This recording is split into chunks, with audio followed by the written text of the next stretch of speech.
on the beat. We are ready for life. Go get it. Delivery.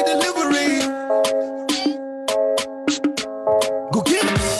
Number 4. Dikanye. Lamadi. Numadu. Onyayon. Mama to. Ama o. La fukbam. Agbata ko. La shima. Bakoba. Danaja. Babude. We the hustle for to. We the hustle for to. Boys the hustle for to.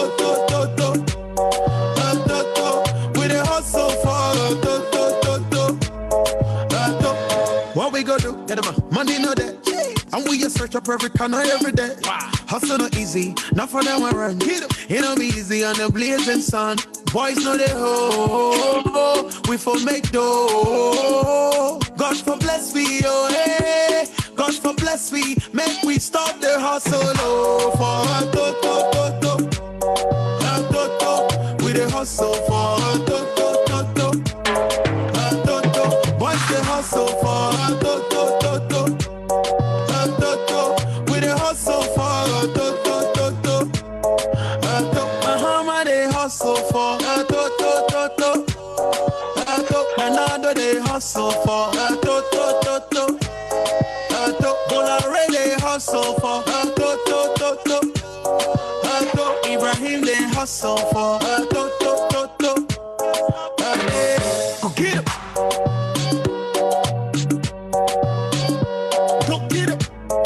Delivery. Special delivery. Go get him.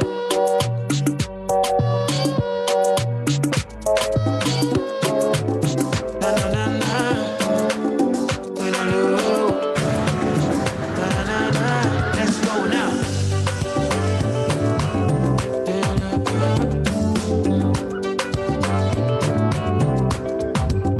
Let's go.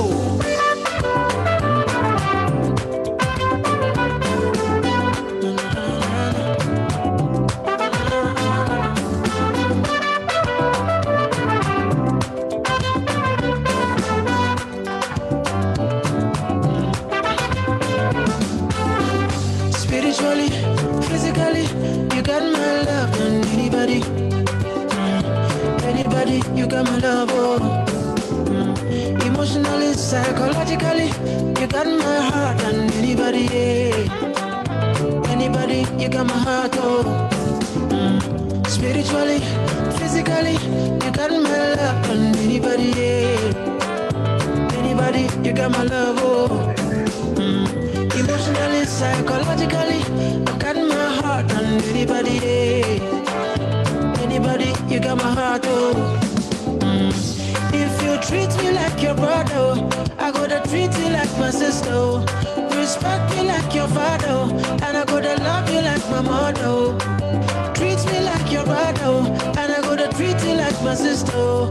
Respect me like your father, and I gotta love you like my mother. Other, for I know say you are my number one. Other, if I know say you are my number one.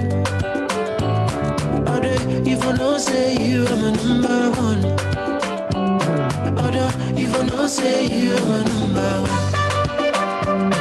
Oh, so cool. I like from a baby pop. Yeah.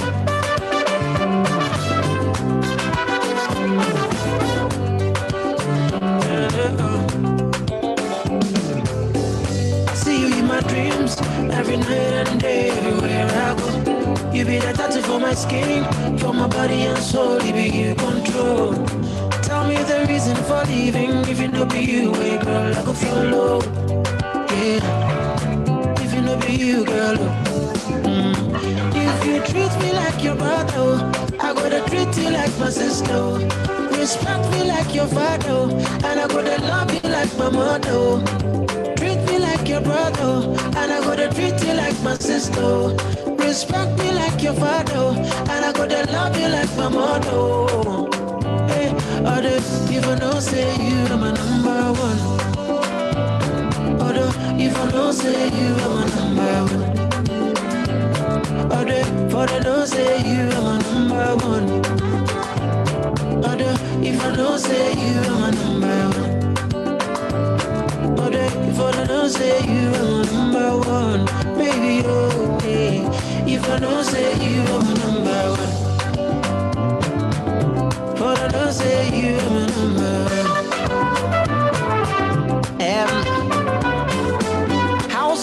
Martin, Lasibi, Yera Sakode, and then they did Tracy.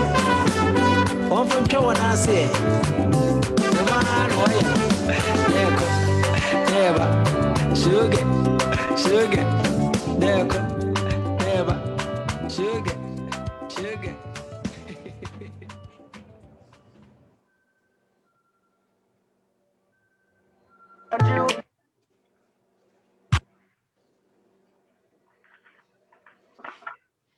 Mr. Jew, sell it. Calvin boy, another. It's Mr. Daylight. Make you know leave me alone.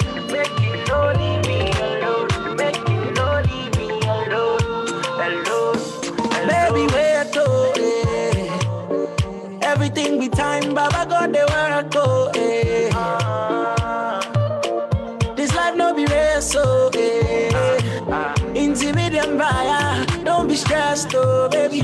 Everything goes all smile, lady. Not only you know my life go be better. Don't you leave me here today and come back later. Oh yeah. Not only all the way the eventually. Don't you leave me here to stay and call me later. She body love me, oh, he love me, don't call me later. Body love me, but if you leave me here alone, he love me, don't call me later. Make you know leave me alone. Make you know leave me alone. Make you know leave me alone. Alone. Make you know leave me alone. Make you know leave me alone. Make you know leave me alone.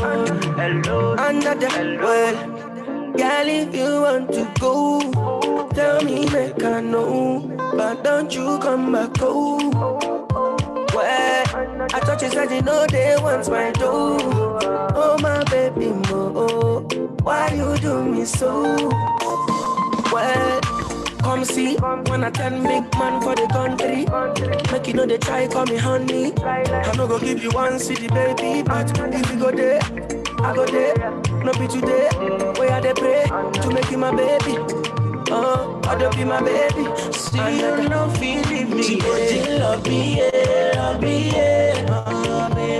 Oh, he love me, don't call me later. You know if you call me later. But you love me, but if you leave me here alone, he love me, don't call me later.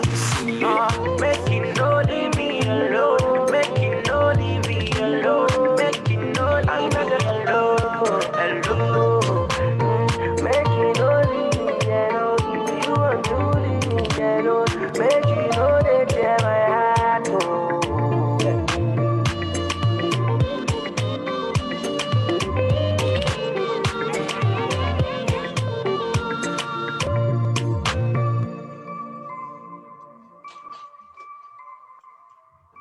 Over 200 of your favorite top gunny and DJs across the world coming together to create the largest online Ghana music platform.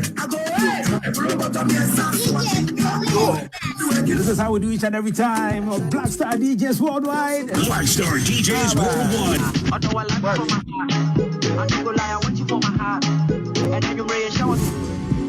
Blackstar DJs. All your gunny and DJs worldwide.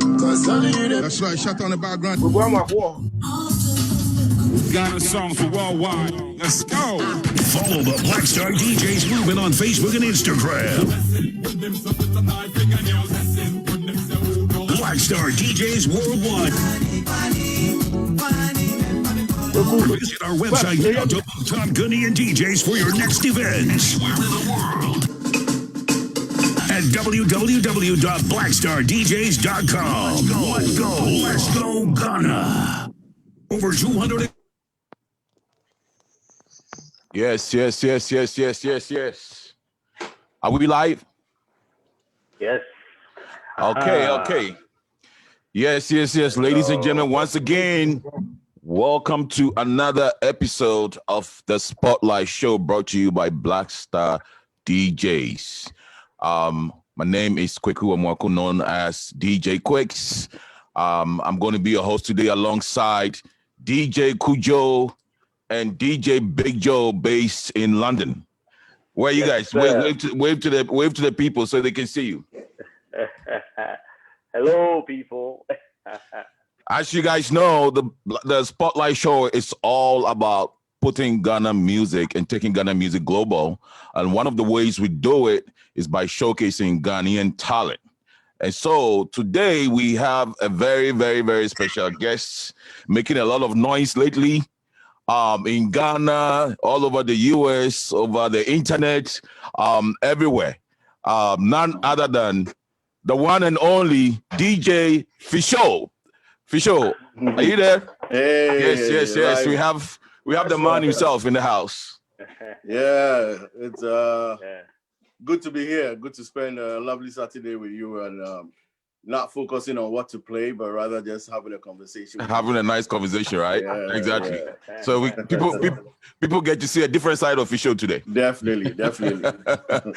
Yeah. How you feeling though, Fisho? How's your weekend going? How's everything? Oh, it's been okay. It's been quite a weird week, with all the coronavirus stuff going around. And, months ago, we heard about numbers, and now those numbers are becoming names that we recognize. Oh, my God. Those names are slowly become people we know personally or are related to. Oh, my God. Our emotions go through its own ups and downs. So I guess I'm going through that same emotions of ups and downs, but of course, I'm pleased that I have something to do for the next hour. At least I'll take my mind off the reality. Yeah. Yes. I know you suffered some personal losses this week. So big it's my condolences to you, family and friends who have lost any loved ones. Yeah. Thank you. But I know you're also very busy preparing for I'm sure your show is coming up tomorrow, right? So tomorrow, yes. You divided attention between between everything else and that. So how's preparation for the show coming up for tomorrow? I think we're fine. We're on track. We have tomorrow. It's a dual thing. We have Dr. Kuma Play coming on in the first hour of the program to talk about to vax or not to vax, because they still have some people who are not too sure about whether they should take the vaccination or not. And she will touch on that a little bit in the first hour of the program. And then in the second hour of the program, we go through the usual source. Our artist for next week is Nana Kwame. I've been heard from Nana Kwame in a long time. Yes. Yeah, I'm looking forward to that tomorrow. So yes, I hope we see you guys. Definitely. It's funny you said vax or not to vax, because I was actually at the hospital just about a few days ago. Just to do some checkup, and they offered me the option to get vaccinated, and I thought about it for a second. I was like, on my next visit. So They did.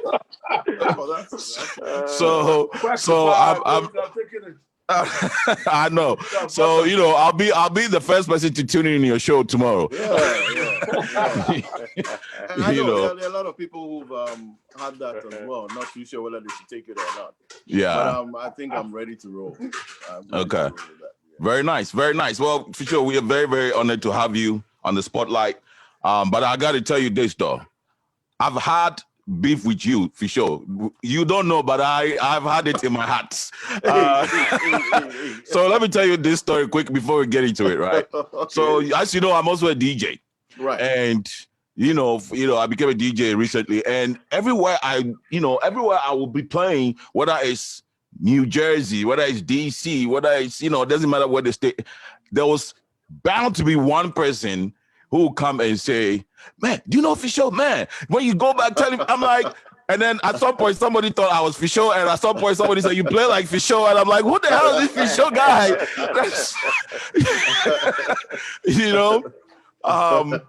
And the real beef is this, right? So I guess the tension was building up through that, right? And the final one, the straw that broke the camel's back for me was, I was supposed to do a show for, I think, was it Doctors or Ghana Doctors or something like that. And I think they were debating between me and you. I didn't know at the time that it was you they were putting me against, right? And they came back and told me, sorry, we have a very good DJ. I'm like, who the hell is he? So I asked, who is this DJ? He said, Fisho. I said, okay, this is it. This is it. This is it.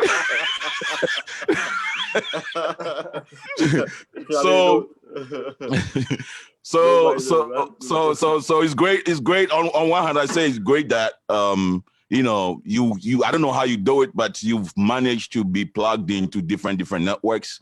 But on the other hand, we have to settle our beef at some point. We'll do that. We'll do that. So I'm just wondering. So we've never played a gig together.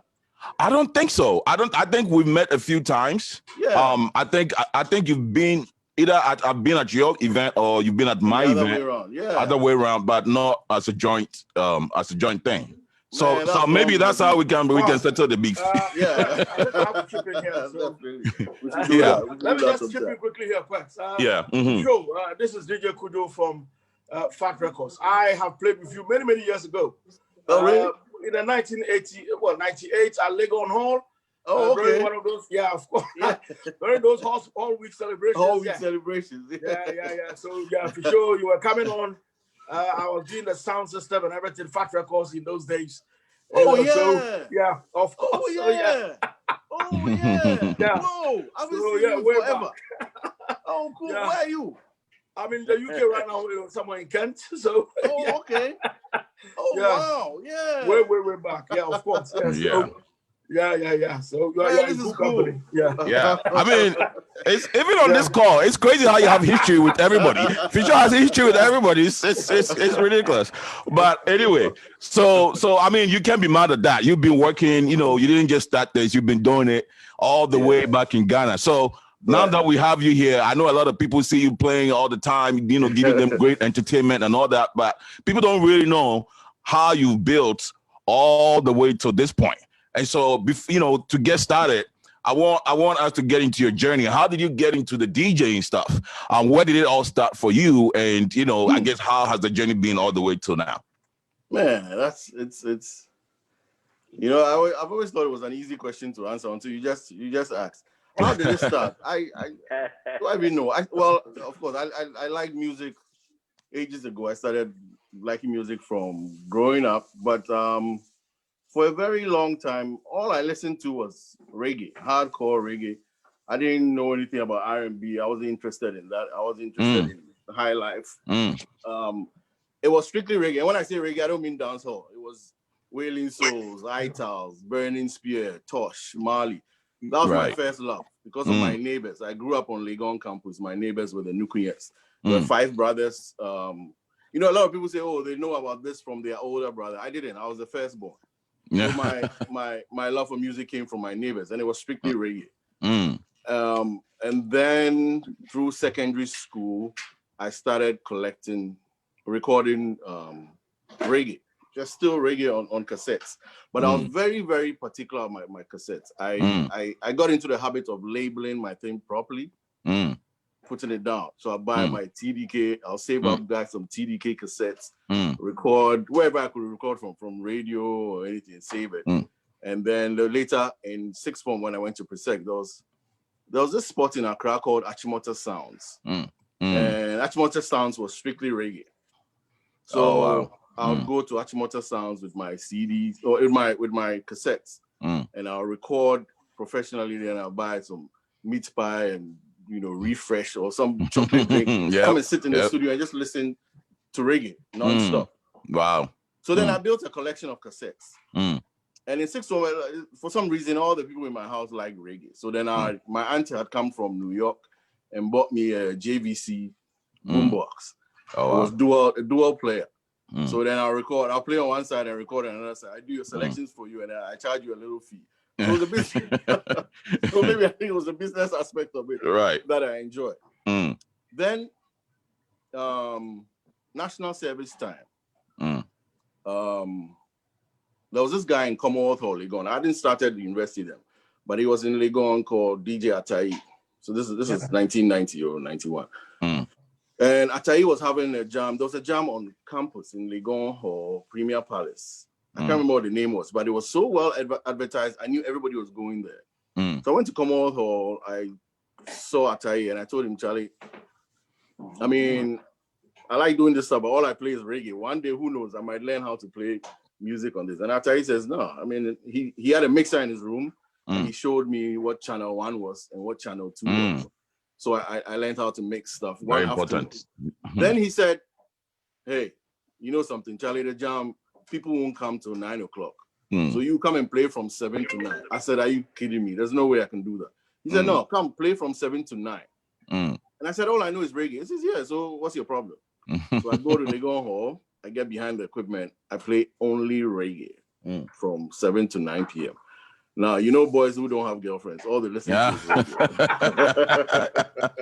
So from 7 to 9, guys are there jamming, and it was I was fascinated by the fact that, you know, I'm sitting in my little corner, and whatever song I think should come next is being enjoyed by the people on the other side. So that was my first taste into it. Now it was cassettes, you know, mixing with cassettes is a whole little different. So I got into the habit of, you know, playing with cassettes at that time. But so then I get into Legon, I go to Commonwealth Hall, and it was a hall week at that time, and we had campus radio. So campus radio, I was on from 8 to 9, some particular day, I don't remember. But whatever I did, interested a guy called Kwesi Cheidakwa, KKD. He had it, and he was driving through campus one day, and somebody, he was talking. And I used to enjoy his program, Pops on the Move, on BBC. So I saw his car stop there, and I went over to KKD and I introduced myself. He said, are you Fisho? I said, yeah. Well, he was the guy who did the thing on Commonwealth Hall, blah, blah, blah. I said, yeah. He says, oh, I like your stuff. Now, this is the first time somebody outside of campus had told me they were fascinated with what I was doing. And so I got interested. We became friends. And he told me down the line, one day he'll start a radio station and I'll be employee number 1. I just forgot about it. Wow. But at that time, I started listening to music outside of reggae. I met a girl on campus, and on my first birthday, one of the things she gave me was a cassette with R&B on it. So I started listening to, you know what girls do to you, man. You make me listen to other stuff. So slowly I moved away. And let me correct that. I married that girl. She's my wife. There you go. There you go. So I started listening to R&B, started listening to other genres. And then, you know, I started, you know, DJing on campus. Even then, it was still reggae. The first thing I played out on campus, the first big event I had was a reggae raga fiesta outside in Commonwealth Hall campus, but we just strictly reggae. So my love for music started picking up. Of course, through schools, I could hear all those songs at Records Night. I really wasn't interested. So I could go back. I could go back to some of the songs that I used to hear. So if you listen to me properly, you realize I don't play a lot of 70s because I was a kid, didn't know much. In the 80s, I started following stuff. In the 90s, 2000s, yeah, I got you. So the passion grew from there, from CDs to records. I met a guy who lived in Nima called Baba. Baba had equipment in Nima. Now, Baba, I don't know how he did it, but the song is released in the US on Tuesday. By Friday, Baba has it. So, you know, I'll go to Baba just to listen to music. That's why I met DJ Black. He was a young teenager at that time. So Baba got me, you know, into learning how to play with records. I didn't own any records at that time. So I started buying records. But my first event, I was going to play at the Ghana Institute of Journalism. And my friend George Anda had given me some records. At that time, Invoke, Hold On to Your Love, had just come out. And silly me, I picked up the records from Roman Ridge. I put it in my car. And I don't know if I was being a show off or whatever, but I put the records in the back of the car, driving through town. I get to GIJ to set up about 5 o'clock. I picked the records out and it had melted. Oh, whoa. Yeah. After that, I just said, you know what, I'm just tired with this record stuff. That summer, this is probably 94, 95. I come to England. And at that time, they had started CDs that you could pitch, CDs with pitch control. At that time had been created. So I go to Richmond, Richer Sounds. It was a music store where they sell decently priced equipment.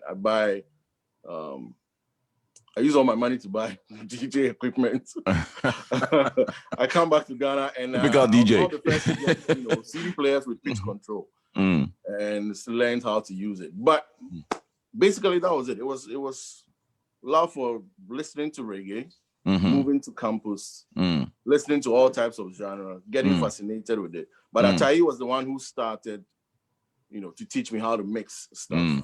It wasn't about a pitch and anything. It was just about knowing when to play what. Got you. When I got into radio, later Sunshine Radio started with KKD. When I got into it, then he taught me the broadcasting aspect of it. Right. When to talk when music is playing, when to keep quiet. You know how music is just 3 to 5 minutes long. Right. Almost every part of a song is important to somebody. Right. You don't want your voice over that. Right. So you teach us when to speak before the song starts, or when to speak in the middle of the song, or when to speak at the end of the song. So that was the presenting side of it. But the DJ part of it was a guy called Fifi Pratt. It was Fifi Pratt who really taught me how to mix. Because then we had, for the radio station, there was a presenter and there was a DJ. So everybody had a partner. So I was the presenter, my DJ was Fifi Pratt. So after a while, I told Fifi, hey, I'm going to teach you how to present. Let's do this. He didn't want to speak. I said, no, we can do this. So Fifi got into the presenting aspect of it, and he taught me the DJ part of it. And over time, I just developed the interest for it, and it's always been my hobby from then till now. Oh, wow. Yeah, wow. Yeah. Wow, that's an amazing story. I was going to actually ask you more about this radio background that you have, because so you met KKD first time in Legon, and then later on, how did that connection, how did you guys reconnect again? How did you get into the radio aspect of it? Well, KKD knew me, actually knew me before I did, because of my mom. My mom taught him in Presec. I see. So he had, and my mom taught him English, and he had always said that, he liked my mom's teaching had an impact on him. And so when he realized that I was, Mrs. Achampon's son, the connection went broader than just being somebody who liked music. So we developed a bond. So the relationship between Kwesi and I was not just on the radio aspect. It was a personal level connection. Yeah, the personal connection. And basically that was it. So he told me about Sunshine Radio coming up. It took a while to start. I remember at some point I wasn't even sure if Kwesi was being correct about whether really Sunshine Radio will kick off. So I go to Radio Gold. My good friend Kweku Buafuajiman was the general man. He was in charge of programs. I go to Kweku Buafuajiman. I go for a job interview, and he turns me down because he said he knew KKD's station would kick up and I would leave as soon as it did. So yes, I went for the interview, and just as he said, I became employee 001. I started off at Choice, but at Sunshine Radio before it became Choice FM. But there were certain things he taught us. He made us understand the difference between. They understand the importance of marketing whilst you're on radio. You can't be on air and give shout out to DJ Kweks Saloon every afternoon. Right. All you're giving them is a free advert. And there were a lot of young guys within there. So we took that broadcasting aspect, and I also thought I'll take. At that time, I wasn't too sure. I was still in university, right? And I wasn't too sure. Oh wow, okay. Yeah, I wasn't too sure where I was taking this broadcasting. I would come and do whatever I had to do after class, and then I'll go back to school. It was a good hobby that I'll take. Right. But he made me look at the professional aspect of broadcasting. And I found it very interesting, and I found how serious it was. And at that time, it was Joy FM, it was GBC, it was us, it was Radio Gold, and I think Groove. So there's a lot of competition between us, not just trying to get the numbers, but about which of us could be more professional about what we were doing. And I enjoy that part. Sometimes when I listen to radio right now, I wonder who's really in charge, because there's a whole lot of things going on now that we would have been punished for if we were doing it at that time. Yeah. A whole lot. Yeah. It was good. You were telling me the other time how for specific times, like, you know, it will be time for you to go and you'll be taking breaks, you know, drinking something in the back, or eating something in the back end. So you have to develop your professionalism, you know, very slowly. There was getting about a year into Sunshine Radio. There was a little development. I think Kikidi had wanted to move out. It was a management decision. We had no idea what it was. But we had become lax. We just took things for granted and just messing up. You know, your show runs from 7 to 9 and you finish about 9:15 and the 9 o'clock person hasn't come. It wasn't very nice. We were not being, we enjoyed the fact that we could sit in that little studio, make noise, drive into town after that, see people who will tell you, hey, I heard you on air, blah, you know, but forgetting the professional aspect of it. Then Choice FM Sunshine Radio becomes Choice FM right from day one. Tommy and Enforcing comes in, and we had to behave on immediately. Oh wow! So the interesting thing was the same group of presenters, but now we were professional. You know that if your show starts at 10 o'clock, you are there by 9 in the library, getting your records down. As soon as your show is done, you're writing what songs you played, how long you played it for copyright issues. So it was work. It's not that we just didn't roll in and roll out. You know, it became work all of a sudden. And that developed my interest in broadcasting and appreciating the professionalism connected to that. And I used it in all that I did. Even when I started doing private DJ functions, it hurts me when I go to a function and you see they point out who the DJ is, and there's some guy in some t-shirt and some dirty pants, and he thinks his job is just to play the song. When you are an integral part of a special day of somebody who's invited you to be there. Dress the part. You know, so I think there's a whole lot that can be done. Wow. So talk about the impact of leadership and how one person can change a organizational culture, right? At the radio station. That's amazing.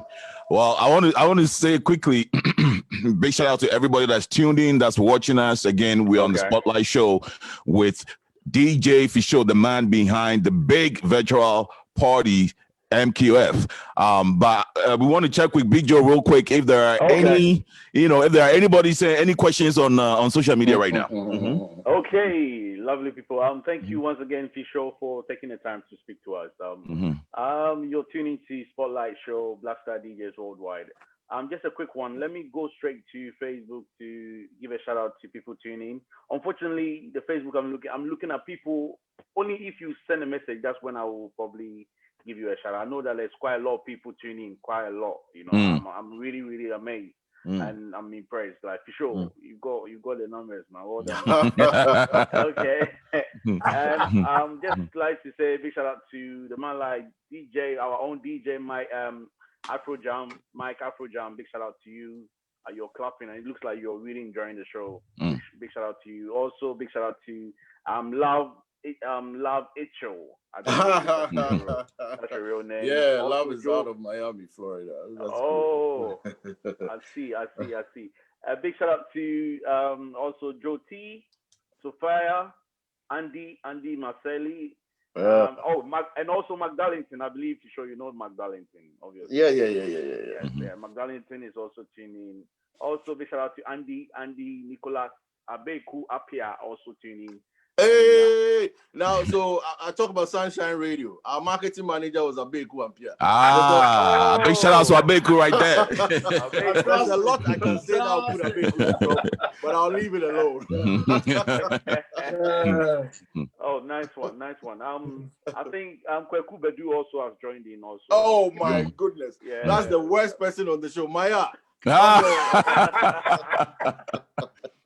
Okay, so I think before I go back to Kweks and Kudjo, I would like to ask my question. I will just slip in one question and I will come back to. Go ahead. Kweks, Fisho, as you mentioned, it looks like your mom is academic. You know, like the fact that your mom was an academic and a son wanted to be a broadcaster or a DJ. How was the reaction and what's she happy about that? Great question. Well, it's not just my mom. My dad was mathematical physicist. My father was the wow. Vice Chancellor of University of Ghana. David. My mom taught at Presec. Growing up, all I knew was, I wasn't sure what I wanted to do, but I knew that I would never want to teach. Okay. Currently, I'm a professor of communication studies. This is a Shady Grove, Montgomery College, Maryland. so see where it ended.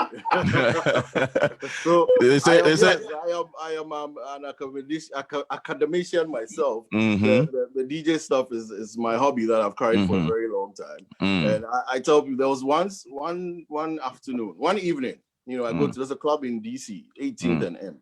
I've forgotten the name. But I go there with two friends of mine, Bulldog and another person. Is that DC Live? Yeah, Bulldog and Prof. 3 guys. So we go to, 18th and M. Somebody is that DC Live or? No, it wasn't DC Live. 18th and M. 18th and M. Oh, come on. Can't remember.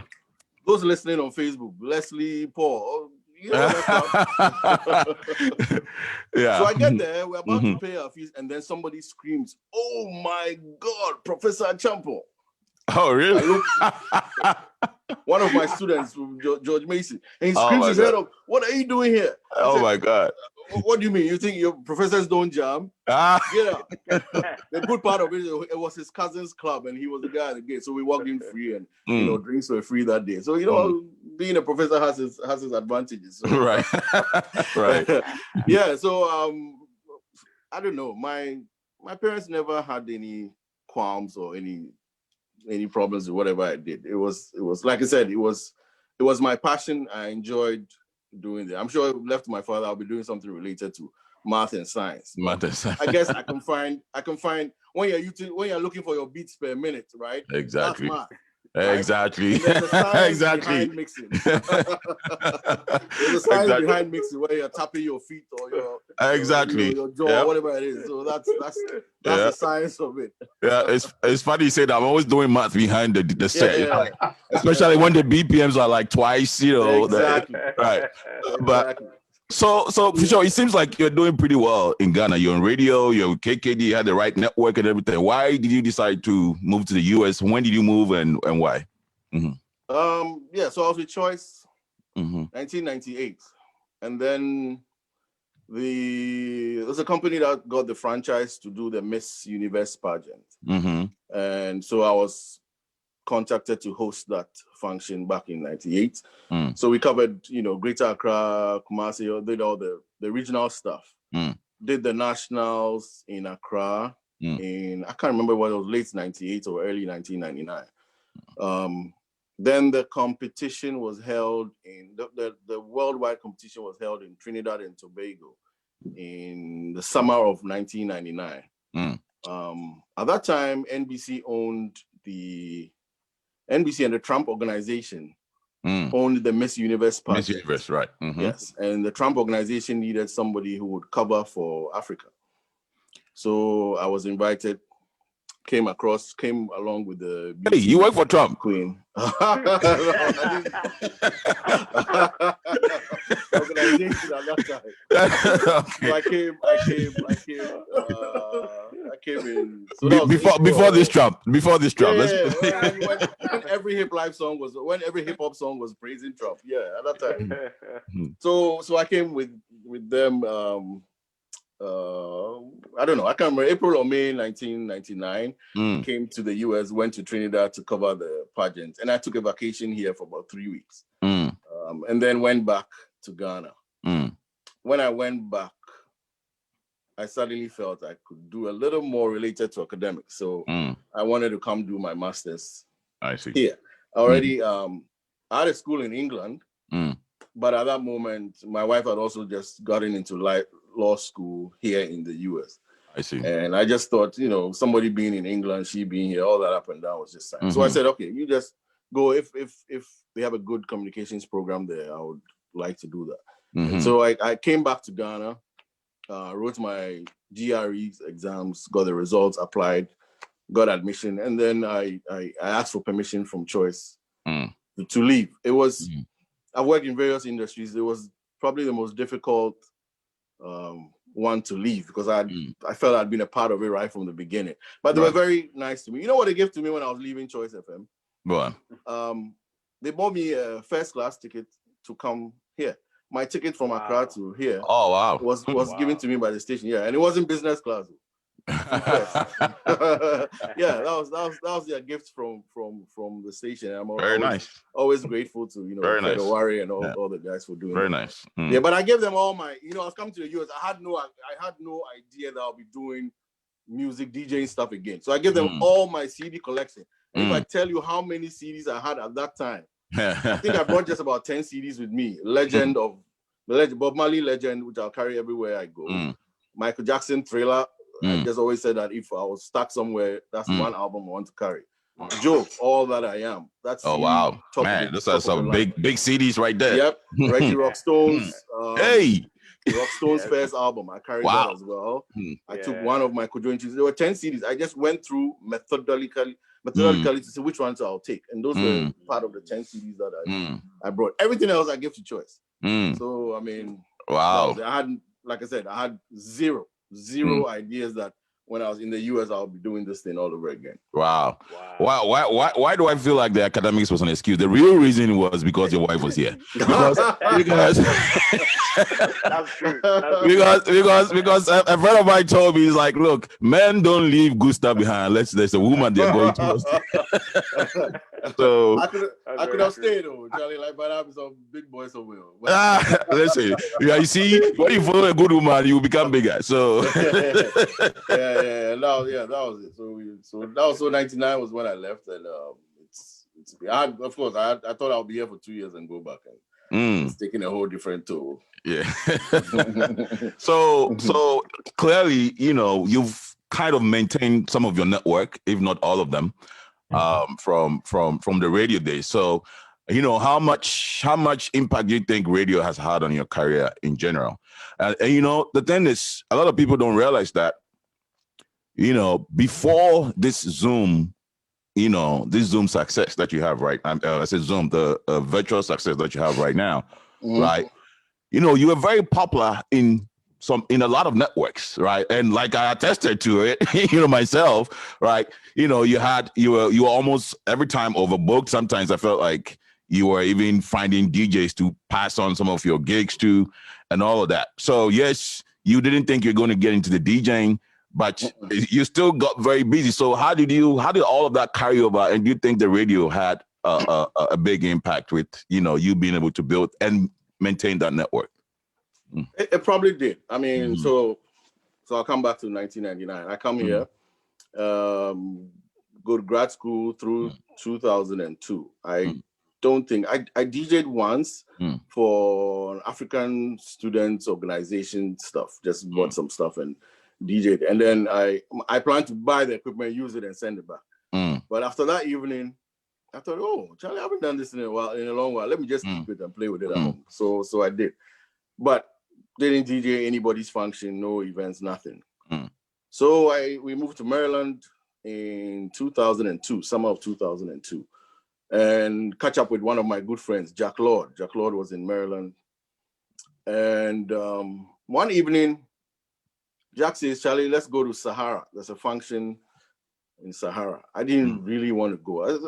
I started liking I still do.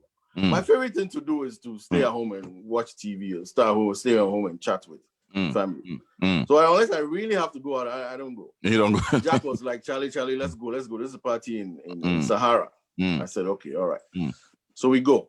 Soon as we get in, I meet people that I hadn't seen in a long time. I saw, I paid at the gates, walked in there. Even before I got to the front, I recognized the voice on the mic. It was Heavy D. Wow. From Joy. I didn't see Heavy in a long time. And then I saw the DJ. I didn't recognize him, but he recognized me and said, Fisho. I said, yeah. He said, I know you from Choice. I said, oh, cool. Then he says, Charlie, come play small. I said, oh, how? I'm just here to just chill. He said, no, come play small. First, I wasn't happy. I thought he was tricking me because the dance floor there was a lot of space on the dance floor. I wasn't interested. But then, when you've done this thing for a long time, there's always that passion, right? Exactly. So I go there. I was using something called American. Yeah, somebody remind me. You remember the early DJ days? Those American DJ. I think that was what it was called. Right. American DJ. Yeah. When I went up there, he had pioneers. Yeah. And you don't want to make a mistake standing in front of it. So I told him, Charlie, let me stand behind you for like 10 minutes. Watch how this pioneer thing works. Right. So I did. I think I got it. And I said, okay, all right, I'll play 30 minutes. I beg you, 30 minutes. So I get in there, and I remember my first song. Forget about the bad time. Hey. As soon as I put that in there, break away. The floor went crazy. Oh my God! I started going back to back. 30 minutes becomes 45, 1 hour, 1.5. Oh my God! Wow! Listen. Wow! It wasn't your song. It wasn't your songs. You were using the other DJ. So the guy comes over, and I could tell you now he wasn't too happy. He said, Charlie, Fisho, let me take over. I said, cool. I was happy anyway. So he takes over and then leaves. And then somebody calls me right there and then says, oh, she has a party next week. I said, oh, next week how? I mean, don't you have He said, yeah, I do, but I want you. Right. I didn't have any speakers. So I had my American DJ stuff, but I didn't have any speakers. So I go to Second City. I buy some floor speakers. I take it. I buy it on Friday. I play a party on Saturday. On Sunday, I return. I get my money back. I did it like 3 times for the first 3 gigs I was called. Then I think Second City banned me from. They banned me from doing that. But at that moment, I said, if people are going to be calling me to do this thing, then maybe I should take it seriously as a hobby.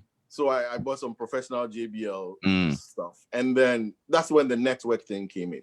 Yes, I think I was a little familiar because I'd worked in radio, and that definitely gave me a foot through the door. I never advertised because I didn't know how far I'd be taking this. I really wasn't interested in doing that. And I still was doing it just for friends. But you know how word of mouth travels. And I think that's exactly what happened. People telling people, Charlie, Fisho is doing this, Fisho is doing this, and then it just spiraled over. Wow. And became something that I didn't anticipate. So yes, as for being busy, yes, it was. But then I saw a lot of people who were also DJing on the side, and I probably jumped to conclusion that everybody is busy.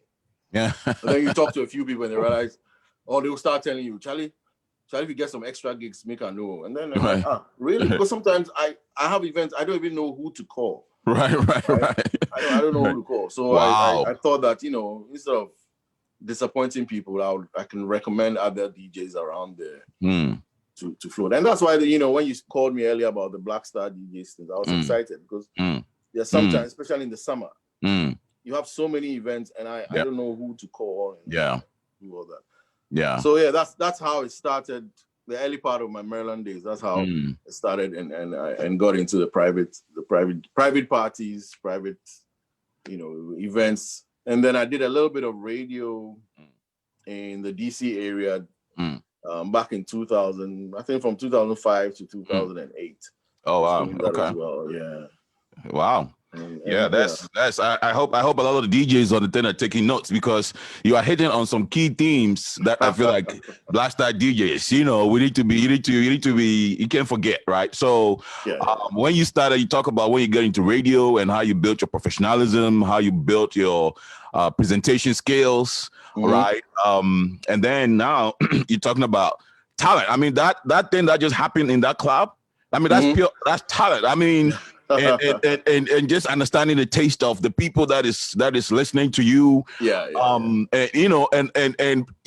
professionalism. You mentioned that too, right? About how you went to gigs, you saw some DJs wearing some T-shirts, and you thought, you know what, you need to go up. What are you doing, right? So presentation is key, not just on the microphone, but also. I mean, it is.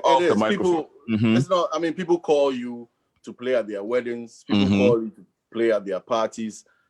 I mean, they're putting some trust factor in you. That, hey, I have a group of people coming to spend time with me.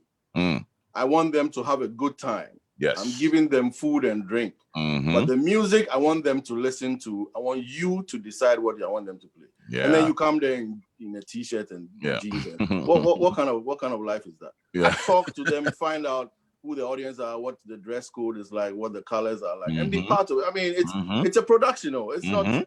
Yep. When you are going to DJ somebody's event, it's a production, whether you're there physically or if in modern world, whether you're doing it via Zoom. Yeah, it is. And if you are not professional, well, everybody, anyway, you can decide not to be professional and charge a little bit more money, or be professional and then also charge accordingly. The choice is yours. It's not by force. Exactly. Well, and one more thing he touched on that that is going to be a segue to my next topic is the song that you played, man. That old school song that people responded to. So I've been wondering, because even when we bring it to today to your your show on Facebook, right? The way you brand it, even I've heard some of your commercials and you call yourself the old school professor, right? Which, let me tell you something, man, you're schooling people, because let me tell you something. I know the first part of your show is like, you give people a little bit of the old school flavor before you do some of the other stuff, right? Is that deliberate? Is that part of your brand? Do you capitalize on the old school as part of the Fisho brand? So we're moving to quarantine feeds territory. Anyway, this would actually take me from the beginning. Go back to when I started DJing in Maryland, and I realized that it was becoming bigger and bigger. I was doing events for people as we move along. Now, to me, it was still a hobby, and it becomes tedious if I stop enjoying it. So I always tell myself that, Charlie, slowly, I stopped identifying with the new school coming out. The new school music. Slowly but surely. Maybe it's an old age thing. It was my love for the old style of music. But I was losing touch with the new hip-hop coming. And so I started telling myself, if I'm playing, I'm not doing any birthday parties if it's under 35. Then I moved it up. If it's under 40, I'm not doing it. You can call me. I'll recommend somebody for you. But I will not do it. Because then it becomes a chore. And I don't want to do that. True. I've played at Indian weddings. I've played at Ethiopian parties. And then, the work connected with that. I got an Ethiopian wedding to play at. Right. For 4 weeks before the thing comes, the party started, I'll listen to Ethiopian radio 2 hours a day. Find their top 10, try and identify what songs it became a task. And I did it well, and I was pleased with it. I did a Jewish wedding that you have to study. I watched videos on YouTube about Jewish weddings. You listen to Jewish music. What do the songs mean? Because you don't want to get into trouble. Right. And it was the same thing with that. So I stopped doing parties under 35 years old, parties under 40 years old, because the audience will want, at some point, new school, and it becomes a chore for me. I could play for 30 minutes. What if they want it for an hour and a half? The last thing I want them to come and say is, Charlie Fisho messed the party up. No. So you know your strengths. And I realized my strength was in old school and Afrobeats, or the hiplife. The hiplife, I could listen to new ones. I could identify with all that. I knew the artists. I still have my network in Ghana, people you could get in touch with to get the music. So that was cool. So when this thing came up and I decided to do a show about it, I decided to stick to what I know best and what I know I can deliver, which is old school and Afrobeats. And as for the segmenting of it, I mean, it just came naturally with it. I love things to be organized. My father would always say, the beauty of mathematics is everything is functional. Right. I mean, a triangle is always a triangle. Right. A square is always a square. Right. You can't mess maths up. It's the same thing with music. Or there's a certain structure to it. And so I structured it with going old school and going Afrobeats. And then when you segment it with time, it kind of works out. Every half hour, this is what you want to do. At the top of the hour, this is what you want to do. It's much easier for it to segment. So people who want to join in at certain points of the show, at a point in time, they'll realize what it takes. Happy birthday at this time. They want to listen to their birthdays at this time. They don't want to listen to old school. There are some people who don't want the old school. They want the Afrobeat, so they know that they can join in at this moment in time. There are others who know at this particular time it's all about interviews. You can get in. So I love structure. And you know, my goal was to do just 2 hours on a Sunday, one-time show. First time I did it, it just went crazy, and then we decided to carry it a little further. And I moved it from 2 hours to 3 hours, and anything else is a bonus. But you know that within that 3 hour, what is the structure?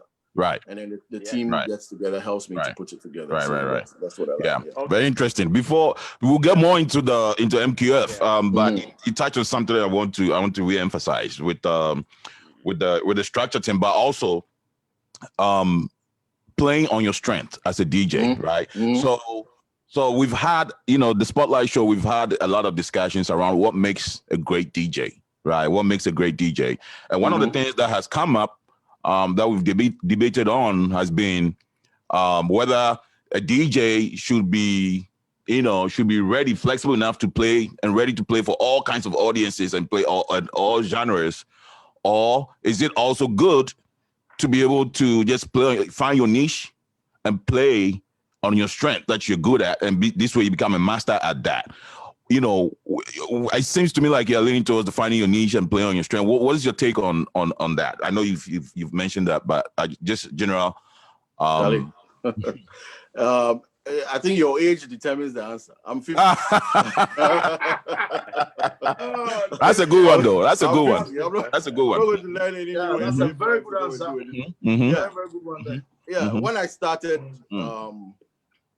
I'll go back to radio again. So we started with Sunshine Radio, and I told you I was in Legon at the same time. Now, and I was doing several things on Sunshine. Now, when we moved to Choice FM, I could not play. I used to do High Life on Tuesdays and Thursdays, 2 to 4. Fifi Pratt, that's it. Mondays, Wednesdays, Fridays, 2 to 4. When we moved to Choice FM, they gave Pratt all the 5-day slots. So I didn't have a show on the weekdays. I see. And still, Edward Fachi then was the programs manager. But they still wanted to maintain me on the radio station because they said I had good presentation styles. But they couldn't find anywhere to fit me. So they gave me Sundays 9 to 12. Fisho, that's your show. He says play country music Sundays 9 to 12. I said, no, I can't play country music. He says, why? I said, because those who enjoy country music will know that I'm just playing it. There's no methodology behind it. I'm just playing. I can't. So he says, okay, do whatever you want to do, but that's your show. Sundays 9 to 12. And so I came again with my structure. 9 to 9:30, cool numbers. 9:30 to 10, I played the London hits. At that time, everybody used to go to London a lot, so I played house music.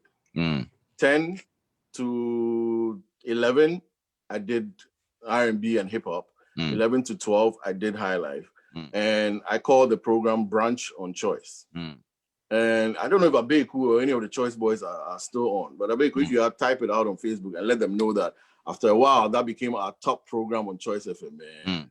Why? Because of the structure of it, because of the presentation style of it, because of how exciting the show became. And so I built that based on structure, and I enjoyed that aspect. We managed to sell that spot. It was picked up by it wasn't a crab brewery. Those who did Star Beer, I think it was KBL also at that time. So after a while, Edward Fachi realized that, oh, you managed to build your whole thing. Yeah, it was cool. Why? Because I used to do different genres. I enjoy doing different things. And I was given another slot on Saturdays where I did soca and calypso.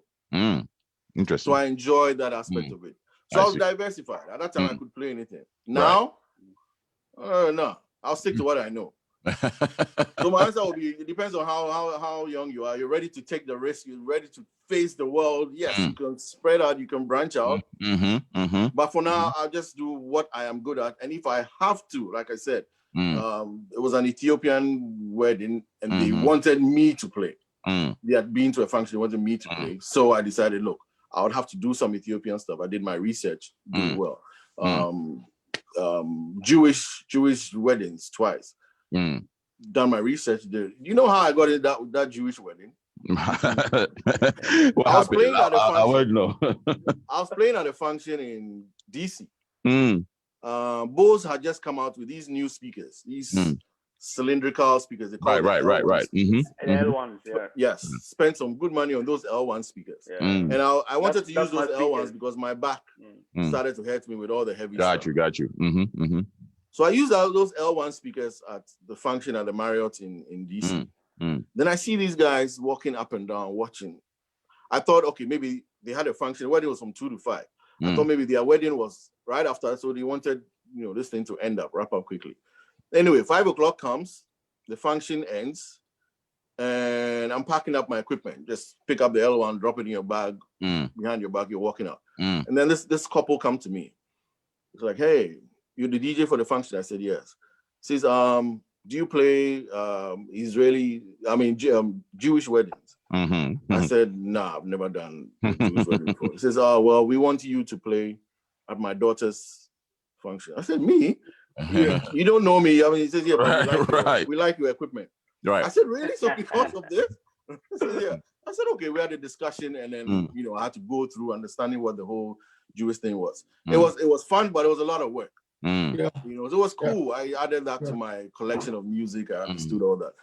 But I'll stick to what I know best: old school afrobeats, reggae, Caribbean stuff. It's funny. I think that's probably one of the best answers I've got into that. I think I never thought about that angle of it. I think that's great. But once again, let me go to the audience. Once again, welcome to the Spotlight Show with Blackstar DJs. If you're just tuning in, Blackstar DJs is a network of the very top Ghanaian DJs all over the world, over 300 of us coming together to take Ghana music global and also showcase Ghana music to the world. And so one of the ways we're doing that is showcasing the best of Ghanaian talent. And as you can see, my man Fisho himself is here, and we're having a great conversation with him. So, Bigjoe, let me come to you. Let us know what is going on social media. Any questions over there? Yes. People are really excited, to see Fisho. Some are saying, Fisho, you bought all your numbers here, man. People are really excited. Okay, let's go to Coach Ann. He said it's Fisho.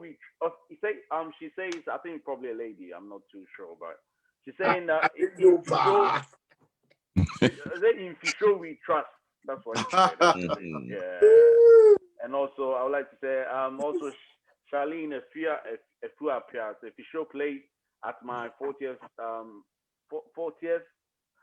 some 11 years ago.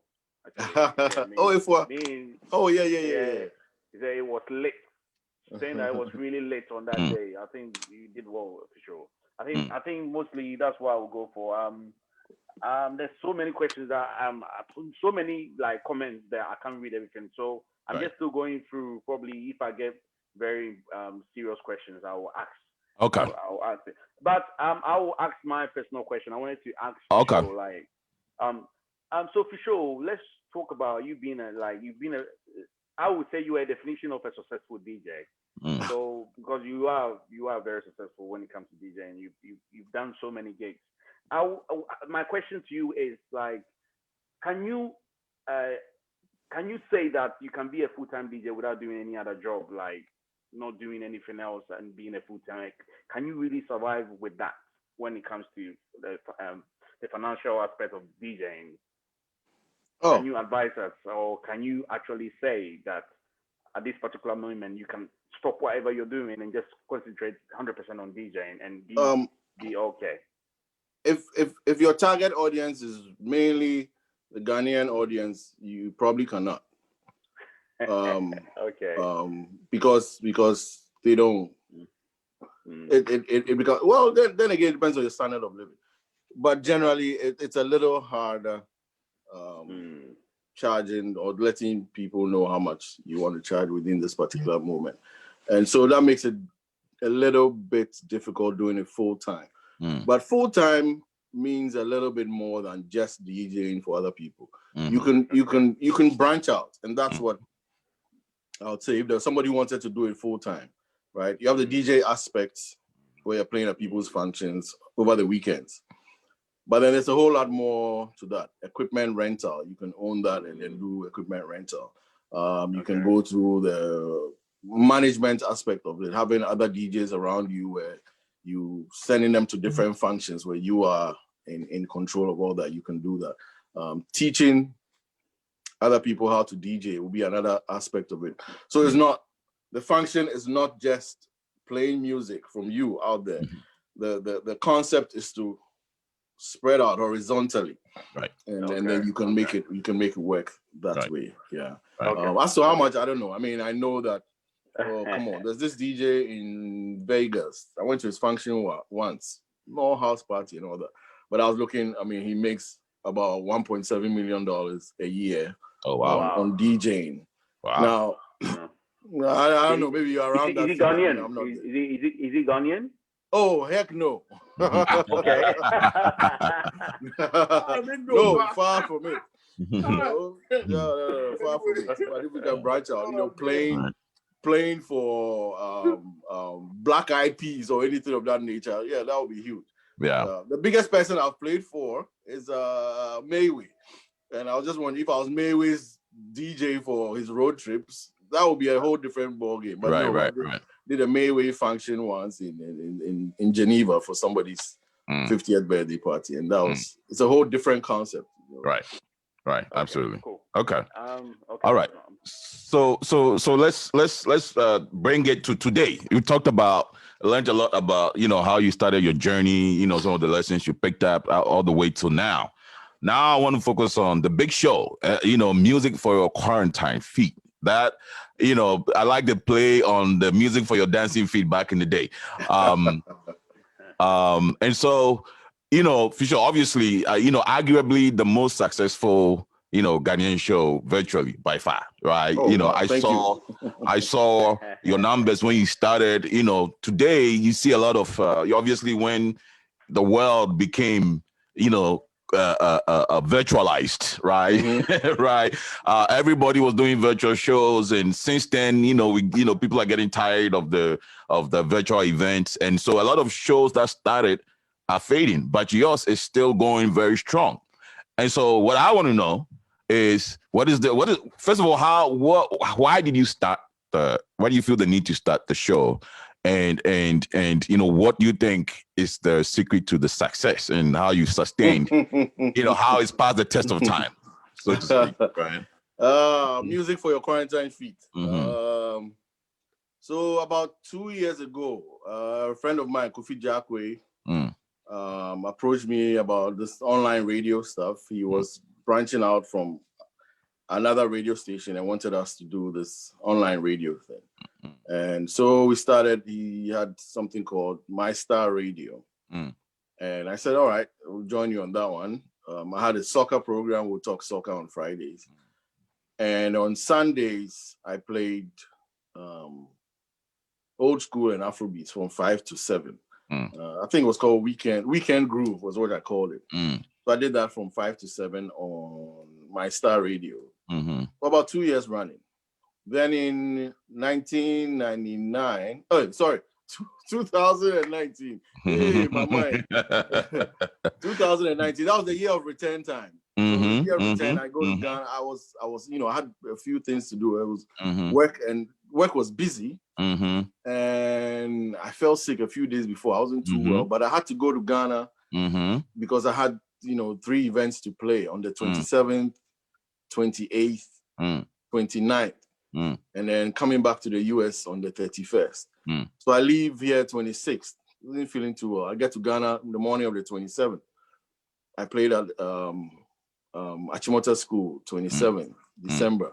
Next day I played at Holiday Inn, 28th. On the 29th, I played at Cleaver House at the Braka, 29th.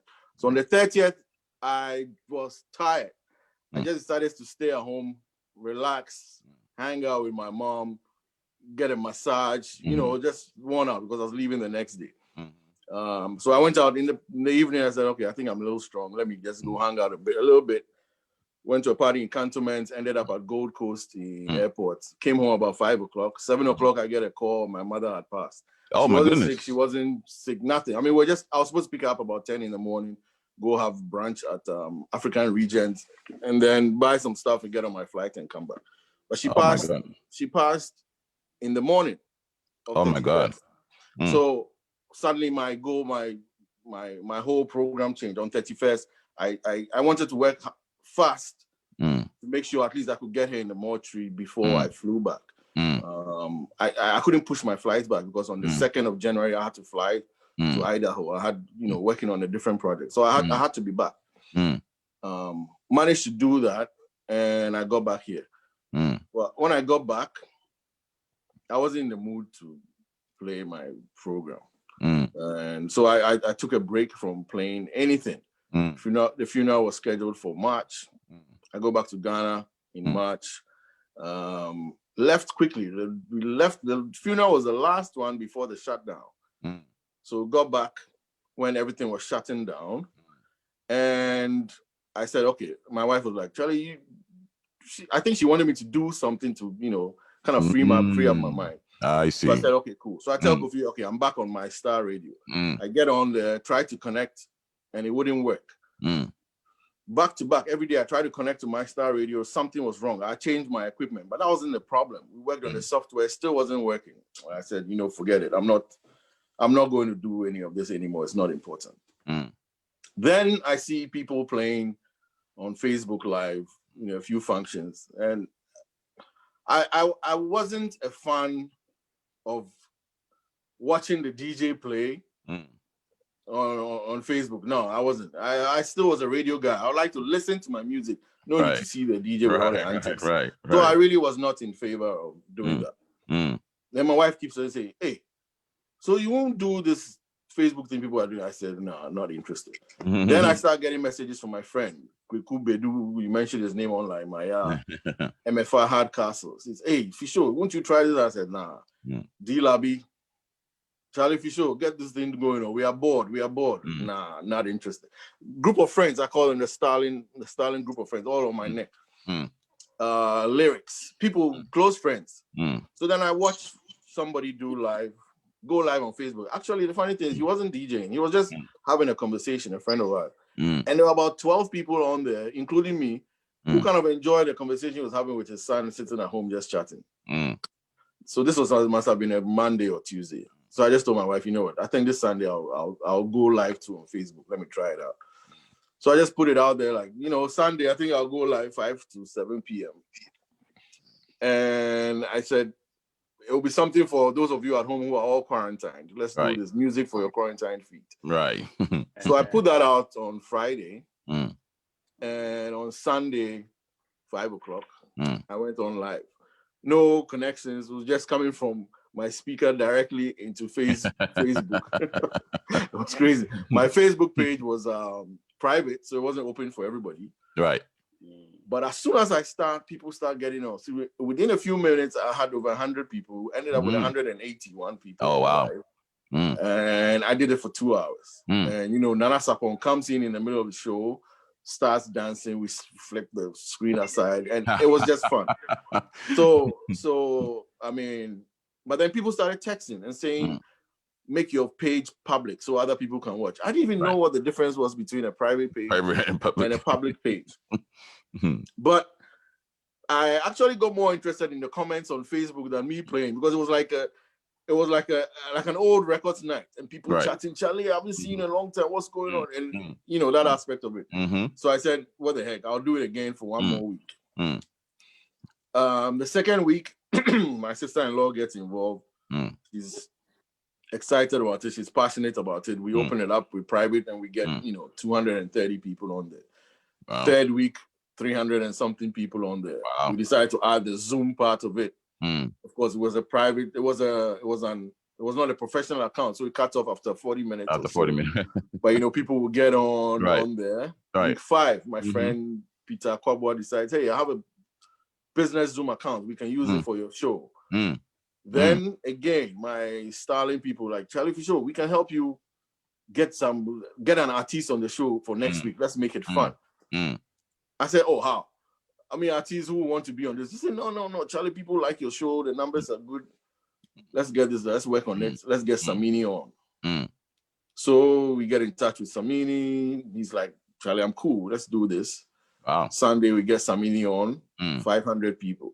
Wow. And now we start moving. And then, you know, I thought the artist thing would just be a one-time show. But no, ever since then, it's been different, with different artists coming on each week. And I am just completely grateful. Like you asked me the other day, how do I advertise it? Nothing. I don't do any paid advertising. It's just me putting out on Facebook. And the crazy music for your quarantine feed fans who just carry it on their shoulder and run. I'm telling you, there are some I've never met before, but they take it personal and advertise it. Shirley Ajiman Prempe. I mean, look, one day I'll meet them and let them know how crazy they are. But it's just people spreading the word out. And so every Sunday it's on and on and on with different artists, and name them, we've had them. We start from Samini, we went to Kidi, Ben Braco, Kudjo and DJ, Becca, Ifia, Diana Hamilton. Wow. It's been on and on and on. So at a point in time, I realized it's not just about me having fun anymore. It's time to focus again, go back to my days of structure. Structure the thing properly, and people will come. If you are serious about your show, people will notice it and they will participate. If I'm just fooling around with it, I mean, they'll pass through and then Right. So we've done that. Of course, the novelty of having this, it's now way down a little bit. So you don't get as high much numbers as you used to. But the recognition is there, and then you can go back and look at the insights when you go to Facebook. And sometimes I pull it up and you realize, okay, so when we're doing the show, we're 450 people live on Facebook. But then you go and look at it a week later behind the scene, and I pulled up the last one. You have 79,000 people being there. What does this mean to you as an individual? What does it mean to people who advertise on your show? Wow. I mean, it's been, I mean, God willing, look, I keep saying, when I'm doing the show and I say thank you, people think I'm exaggerating, but I'm 100% said truthful about that. Thank you for making it what it is. It's 44 shows now, 44 Sundays. Wow. We haven't taken any Sunday off yet. No matter how we feel, there are days when you really are tired, you just want to sleep. Right.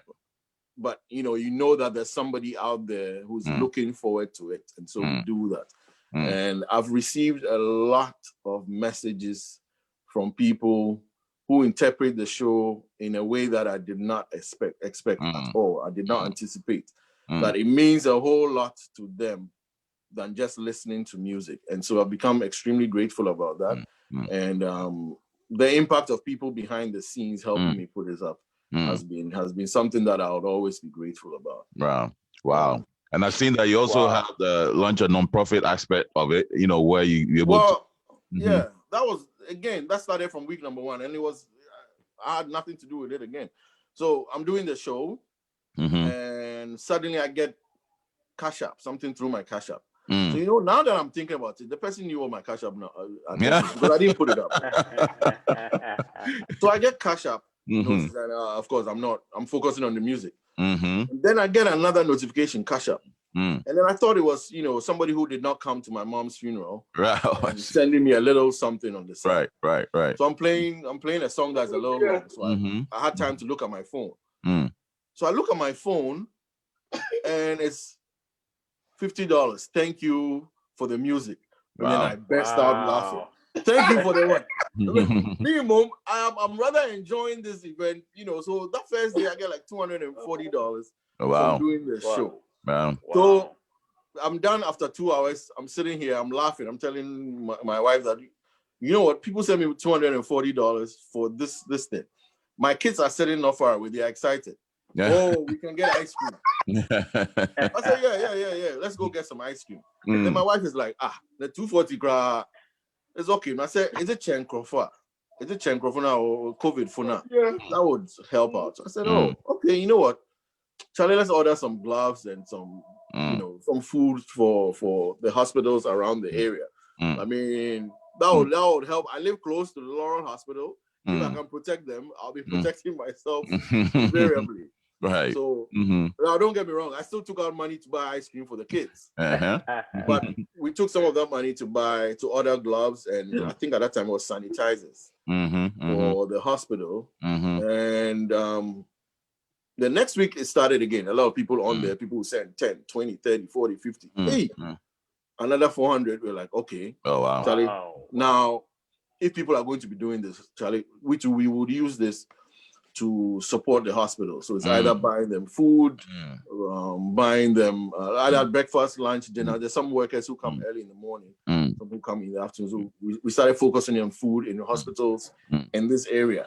And they were very grateful. I was excited about the fact that people were doing that. I was excited about the fact that I could give that back. And then one day, I decided, what the heck, let's see if we can do this in Ghana. I mean, after all, that's our roots. Right. So I thought that, okay, the Legon Hospital was where I used to go when I was young. And that's the hospital where I took my mom when we were not sure what was going on. And that's where my mom passed. So I said, okay, let's try and help out Legon Hospital in Legon. And so we contacted a restaurant in Ghana. They helped us with lunch for 50 people, the healthcare workers at Legon Hospital. And the impact of that was huge. You know, they sent messages, they talked about how grateful they were, how much that was a help. And so we focused on, you know, other hospitals throughout Ghana. And then one of the weeks, you know, the listeners, somebody formed a group on Facebook called Friends of MQF, Friends of Music for Quarantine Feet. Added me, and there were a lot of, you know, listeners there.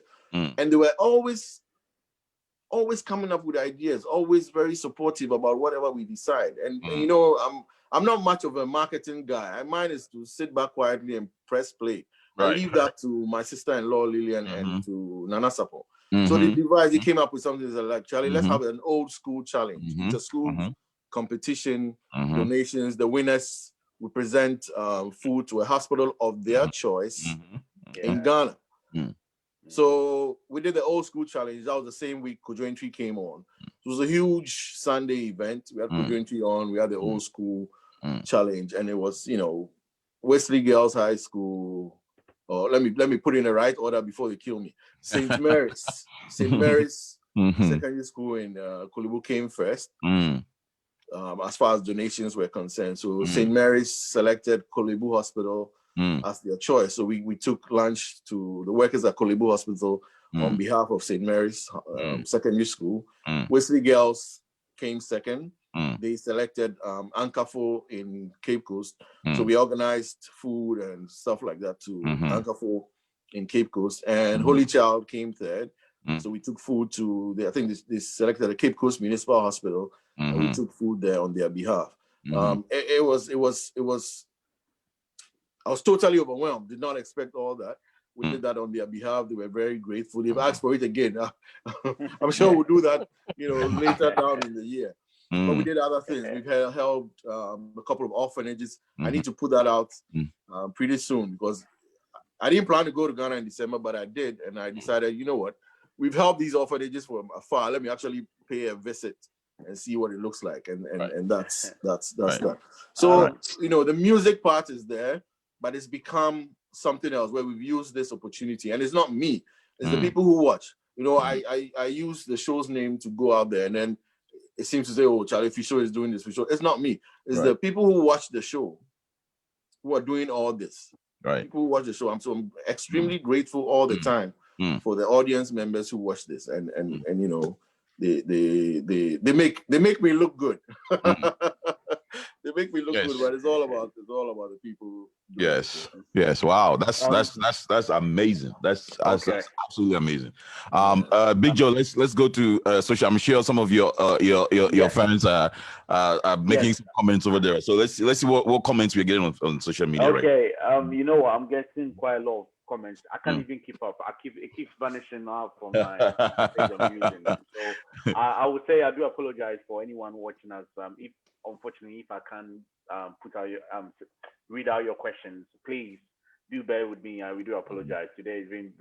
I think I'm not doing my job properly. I would say I'm so into Fisho. I'm listening to what Fisho is saying that I'm not really focusing properly. Yeah, but right. I would like to just name a few people like Cindy Benefo. Big shout out to you. Oh, DJ I think it's her birthday today. Oh, wow. yes. I think she mentioned it. Yes. And I believe Fisho, you know Peter and Paul. Like, very well. Well, yes. I know two Peter and Paul. So there's Peter and Paul Akwabwa, and there's Peter and Paul Atamensa. No, Peter and Paul Akwabwa. I've even DJed with them before. They are They used to be DJs back in the day, PMP. We used to DJ in the clubs. I remember early 2000s. We used to play most of the clubs. Yeah, he's tuning. Yeah.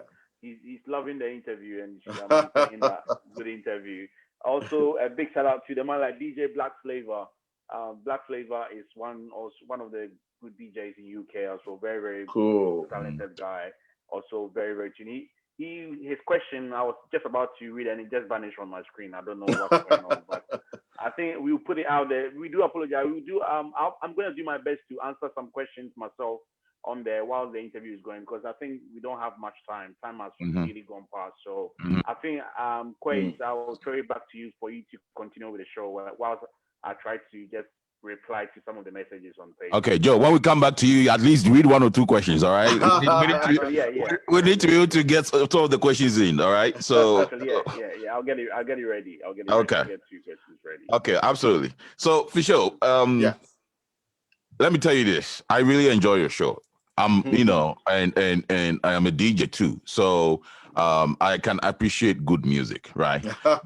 but you know, the music, you know, is just one part of it, right? So let me put it as a total package, right? The entertainment value of it, right? You know, your mixing style, your presentation, I've been super impressed, and I definitely see where, you know, now that you're talking about your radio days and how, you know, someone actually mentored you, you know, through this whole presentation thing, it's all making sense now, right? Because I've always been impressed by, you know, your ability to balance the two, especially in a way that, you know, one way that you do it that I'm always impressed by is the way you're able to personalize the experience, right? You're able to call people by their names. You are able to, in fact, some of them, you have history with them. You talk about, you know, some of your encounters and episodes with some of your, you know, your audience. And I mean, if I doubt it. I feel like you're talking to me sometimes.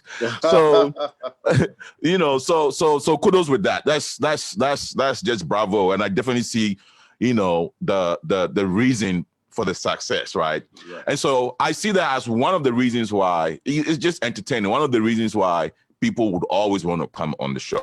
And obviously you have the artist component.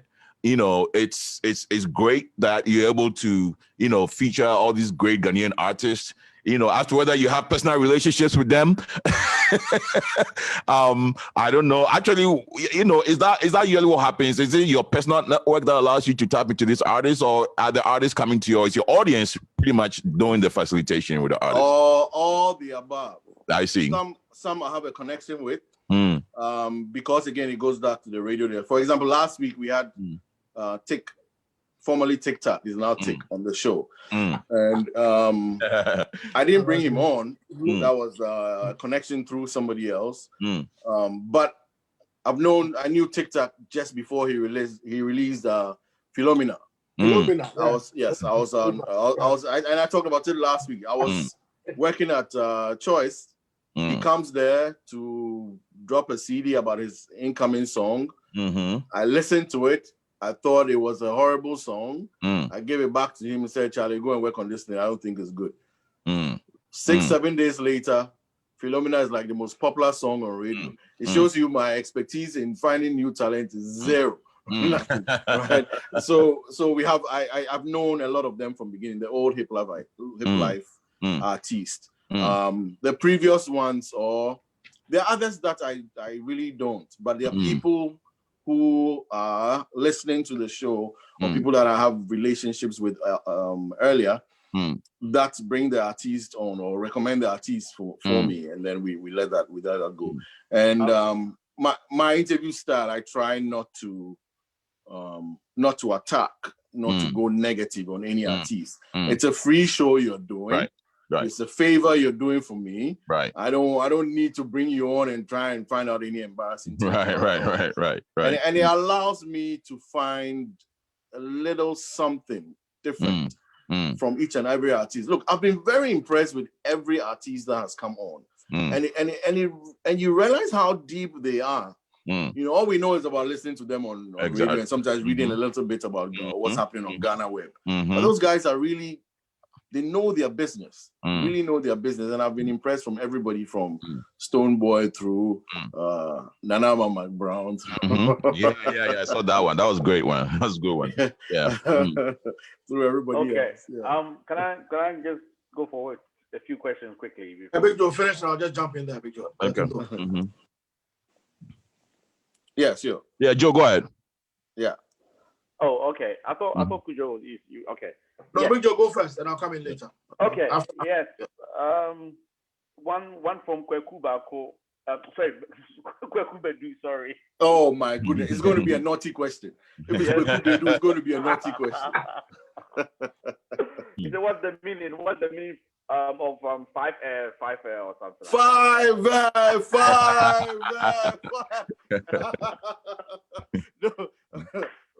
No, man, I'm not going to answer that. It's a personal question. I'm not going to answer that question about 5. I should have known. 5.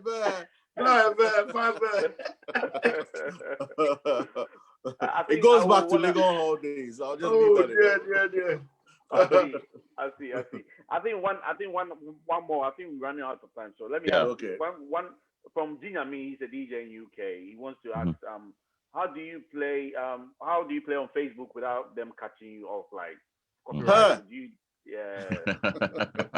Jinyami. Last week, my introduction was maybe what? I spoke for about 6-7 minutes. I played my first 2 songs. Boom. Last week there was one time they cut me off after 4 minutes. Oh, wow. My show was cut maybe about 6 or 7 times last week alone. So there's really no answer to that. There are times when I've gone 3 hours straight without being cut, and it's there's no rule, no. I mean, it just happens. I don't know. I've been tempted sometimes to go 100% Zoom. Sometimes I tell myself that on Mondays, Tuesdays, Wednesdays. By Thursday, I'm like, okay, let's stick to Facebook and leave that alone. But you know, who knows how that works? You know, the algorithm they use to get us off. But no. So, Gene, I mean, I really have no answers. And yes, I've been cut off several times. Okay. Bigjoe, let me jump in here. And so for sure, DJ Kudjo here, Fat Records, way back. I mean, I haven't seen you for many years now, but clearly, you know, many years ago in the 90s, late 90s, we used to just play our Legon through all the halls from Commonwealth, Messaba, everywhere. Yeah. You know, so you know, my younger brother was reminding me of a time where you were playing a gig and you mixed Barbie Girl with a huge track, you know, in the Legon and all that. So basically, my question is this: how do you think? What is the key to longevity in terms of being a broadcaster or a DJ? Because you know, from what we know, you have been in there for many years now, and you still stay very relevant. So, what do you think has been the key, and what do you think a few other or the youngest DJs coming up can learn from the art of being, you know, a broadcaster and a DJ and staying relevant throughout generations? What do you have to say about that? Okay, I talked about the fact that it's a hobby of mine. Yeah. But despite the fact that it is a hobby, I take it seriously. And so I stay relevant as far as new music is concerned, try to follow up what's going on.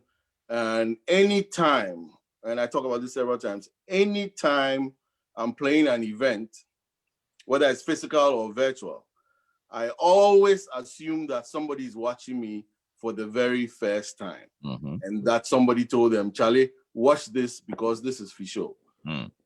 So because of that, I'm always nervous before every show. No matter how many times I've done, I'm always nervous in the beginning. I sweat a little bit. I'm nervous.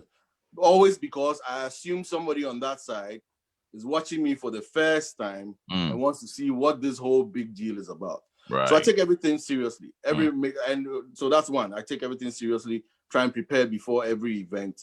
And then by the time I relax, I know that I'm doing something that is worthy of you listening. Two, you mentioned the risk with Barbie Girl and something else. That's one thing I take a lot of risk with. Is mixing two songs. I don't care what it is. I try to catch the beat. Now it's a little easier with the sync button for the younger DJs, but with mine it was finding the beat using my left leg. So I'm always moving. You know, to those who don't know, they think I'm dancing or moving. But for those of you who know, you know what I'm doing. Trying to tap my beat, my catch the beat using my left leg. I keep moving my left leg up and down. I know a DJ who uses his jaw to tap, and now his jaw is all swollen. But I do that. So I try that no matter what it is, try and make something fresh and exciting and try and keep that going. So if I'm honest with my music, if I'm honest with my presentation, I believe that the person, the listener on the other side will notice how relevant or how interesting or how real what I'm doing looks like or sounds like and should be interested in that. So I try to keep it relevant by not doing things that I'm not used to. I really would, I won't play any of the new school stuff that I'm not familiar with. I might play one or two because my kids are around and think that what I'm doing is not fun. Nobody likes your music.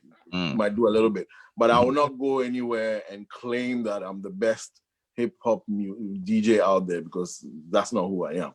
I like to, do whatever I'm on expect with and do it very well. And key to me is presentations. And it's not because presentations I do in the classroom, but presentations from a broadcasting perspective. Right. It is irritating to talk over music. So as much as possible, I try to loop on an instrumental part and then speak over it.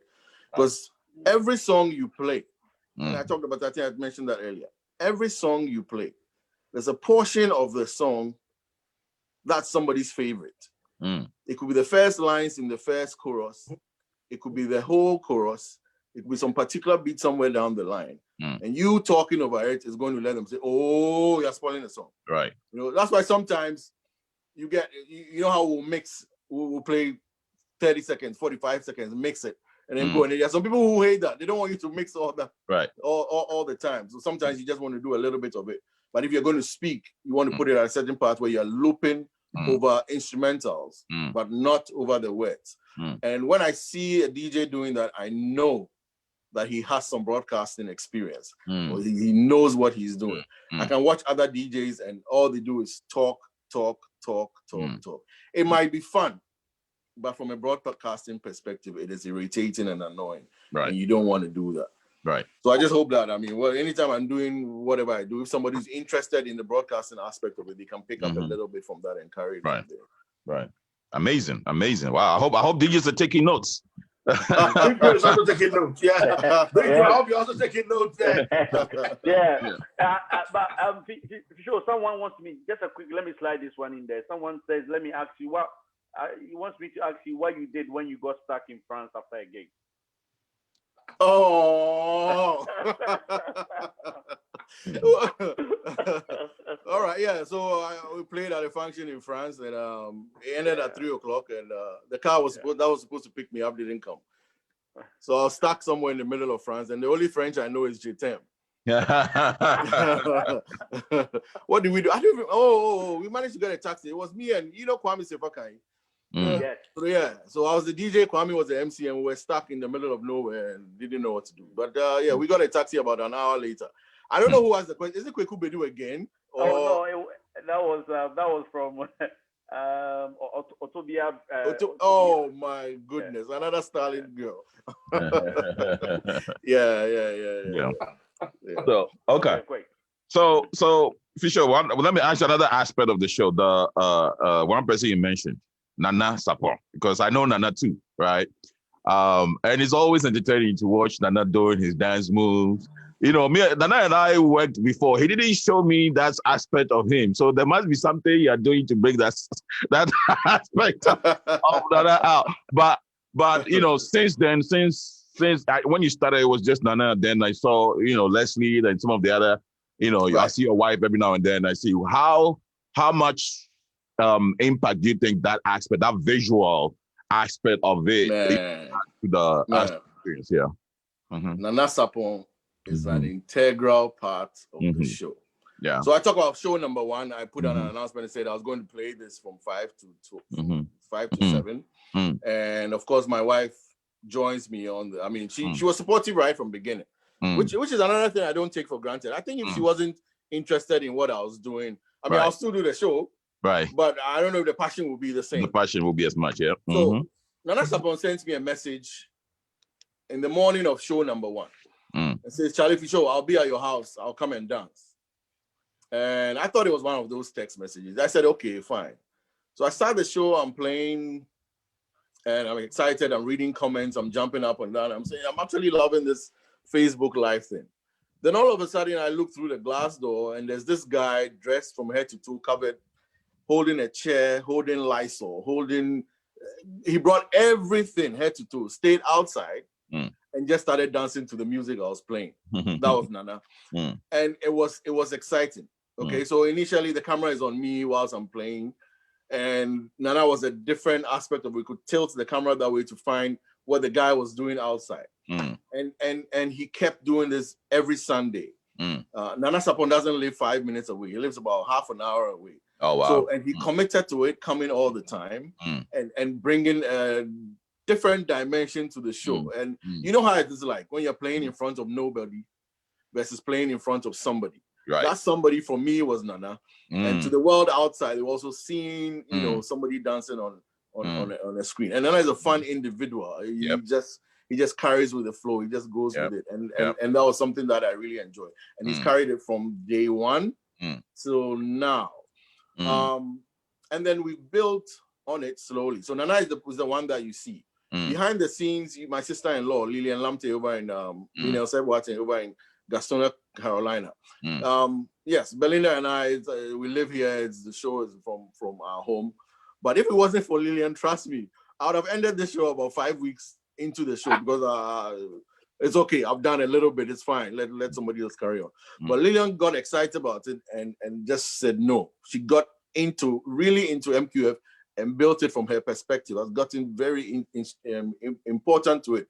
And I call her the executive producer of the show because, man, it's her gig. And then Peter and Paul Akwabo, as somebody mentioned. Peter deals with the number side of it and deals with Zoom. Paul, strictly from the entertainment part of it, artist representation on the show and all that. And then there's several people who also listen to it. So Nana's part is integral. Nana is always on the flyer. Nana is the N in MQF, if I can put it that way. The spice. the extra spice that you need. Yes. Yeah. Yeah, the extra spice, exactly. He spices it up the show, and I'm extremely grateful for that. I really wish the show becomes something where I could thank them, not just from the bottom of my heart, but financially too. I wish I could say thank you to them one way or the other. Absolutely. So, okay. So you've done, you have great talent, great presentation skills, good music. You bring artists, have the nonprofit piece of it. You have people dancing on the show and the audience is highly engaged. Listen, I'm an event producer myself. These elements are the core to, making great events. So my question to you is, what's next? What are you going to add to keep going? And well, first of all, are you going to keep going?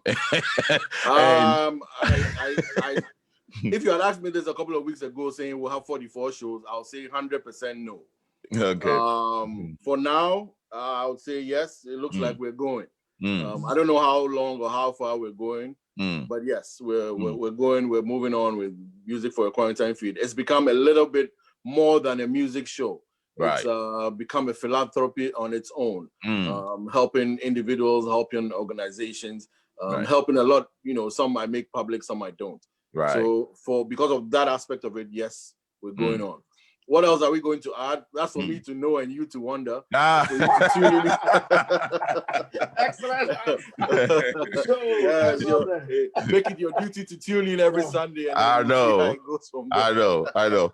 Okay. Well, I was hoping to get lucky over there. I knew you were going to give me that. So anyway, we are running out of time very, very, very fast. So I have my last question. I don't know whether my co-hosts have any other question. I have my last question. And then we'll read some maybe questions from the audience, and we can bring it to a close. My last question is this: you are obviously, a role model. You've been a role model for a lot of other DJs. I don't know that but I also, really look up to you, and pick up a few things here and there. So, if you had to train a new DJ, what would be your selection criteria? What would be the things you look for to say, you know what, this is worth my time. I'm going to invest time in this kind of person, in terms of developing him and bring him up as a DJ in the industry. Well, the first thing I look out for is passion. You have a passion for what you're doing, for the music thing. You enjoy the music aspect of it. What are you trying to make out of it? Is it something you enjoy that you could play on your own, even if there was nobody there, you would enjoy playing? You understand that you might play an event for a couple of friends and not make any financial gig out of it. Are you somebody who would listen to music even if it's a genre that you do not like? Right. Are you somebody who's ready to diversify? Listen to hip hop, listen to R&B, listen to soul, listen to soca, listen to salsa. If you have a passion for music and are ready to reach out and listen, I enjoy that. Now that's on one aspect. On the non-verbal aspect of it, your character, your personality. I do not want you to go and play music somewhere, walk out to go take a cigarette smoke, break, and come back. No. The DJ listens whilst the MC is speaking, because you might be able to react immediately from what the MC is saying. The DJ's job starts an hour before the function starts and ends an hour after the function ends. You should know that. Okay. When you grow older, now my back hurts, so there are certain things I would not do. But you want to focus. You know that it's a production. I say this several times. Playing at any event is a production, and you are an integral part of that production. So your passion for the music is there, but be a professional too wherever you go. Okay? Your role starts with moving the equipment out of your car, the speakers you are using, the wires you are carrying, your microphone clean, no rusty equipment. Your wires must be hidden. Your power cord is too old. You need to change it. Look, when people are taking wedding pictures, your speakers come in there. What kind of speakers are you using? Are they beat up? They're broken? Sell them. Buy another one. Invest in your passion. Invest in your creativity. And move on. You cannot not afford to take a break whilst a function is going on. Never. I mean, you can't do that. Okay.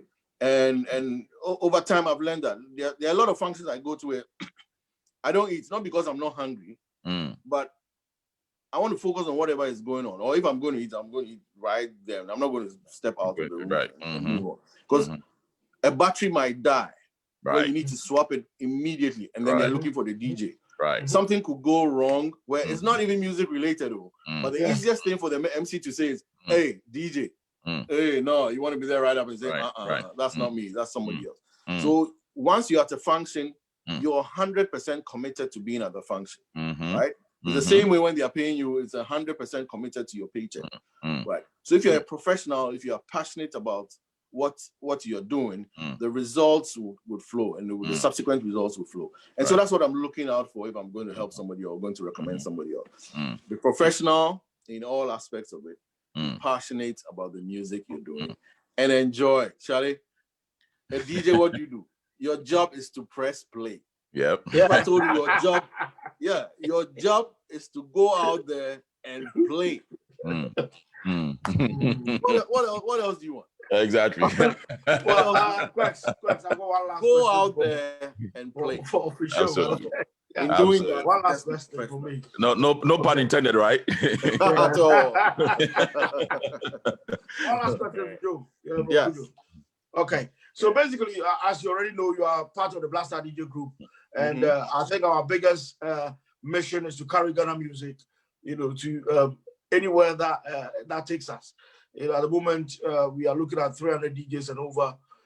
What do you think Ghanaian artists have to do, and us as DJs also have to do, in order to push Ghana music to the global level?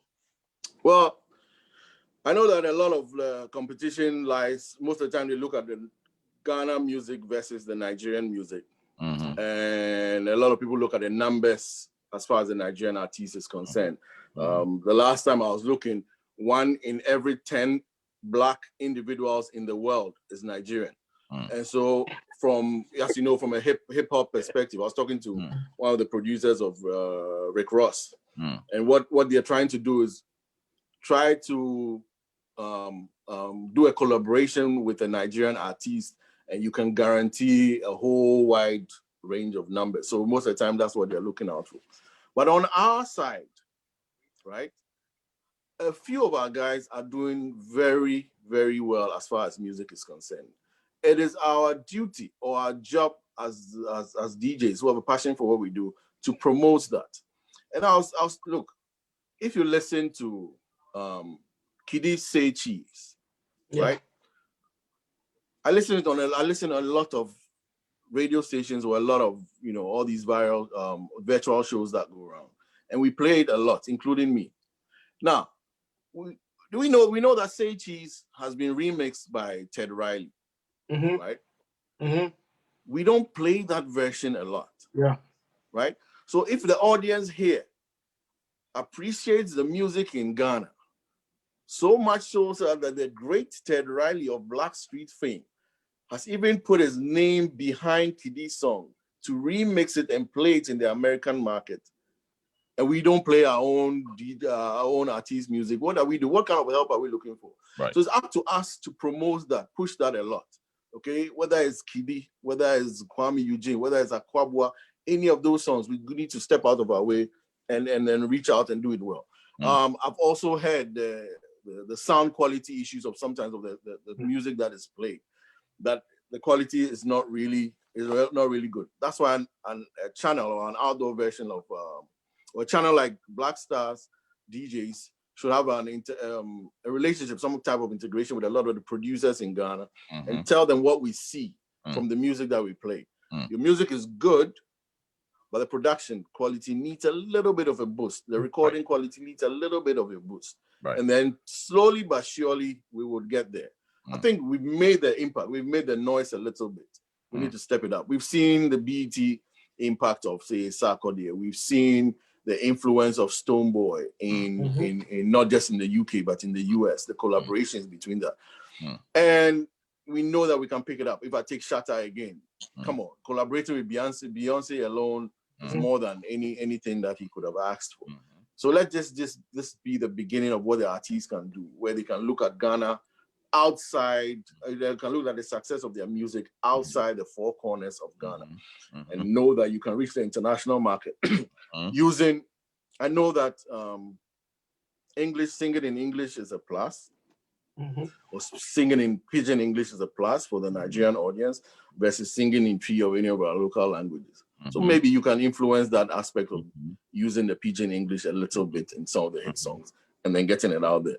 But hey, we sing a whole lot of Nigerian songs that we really don't understand what it is.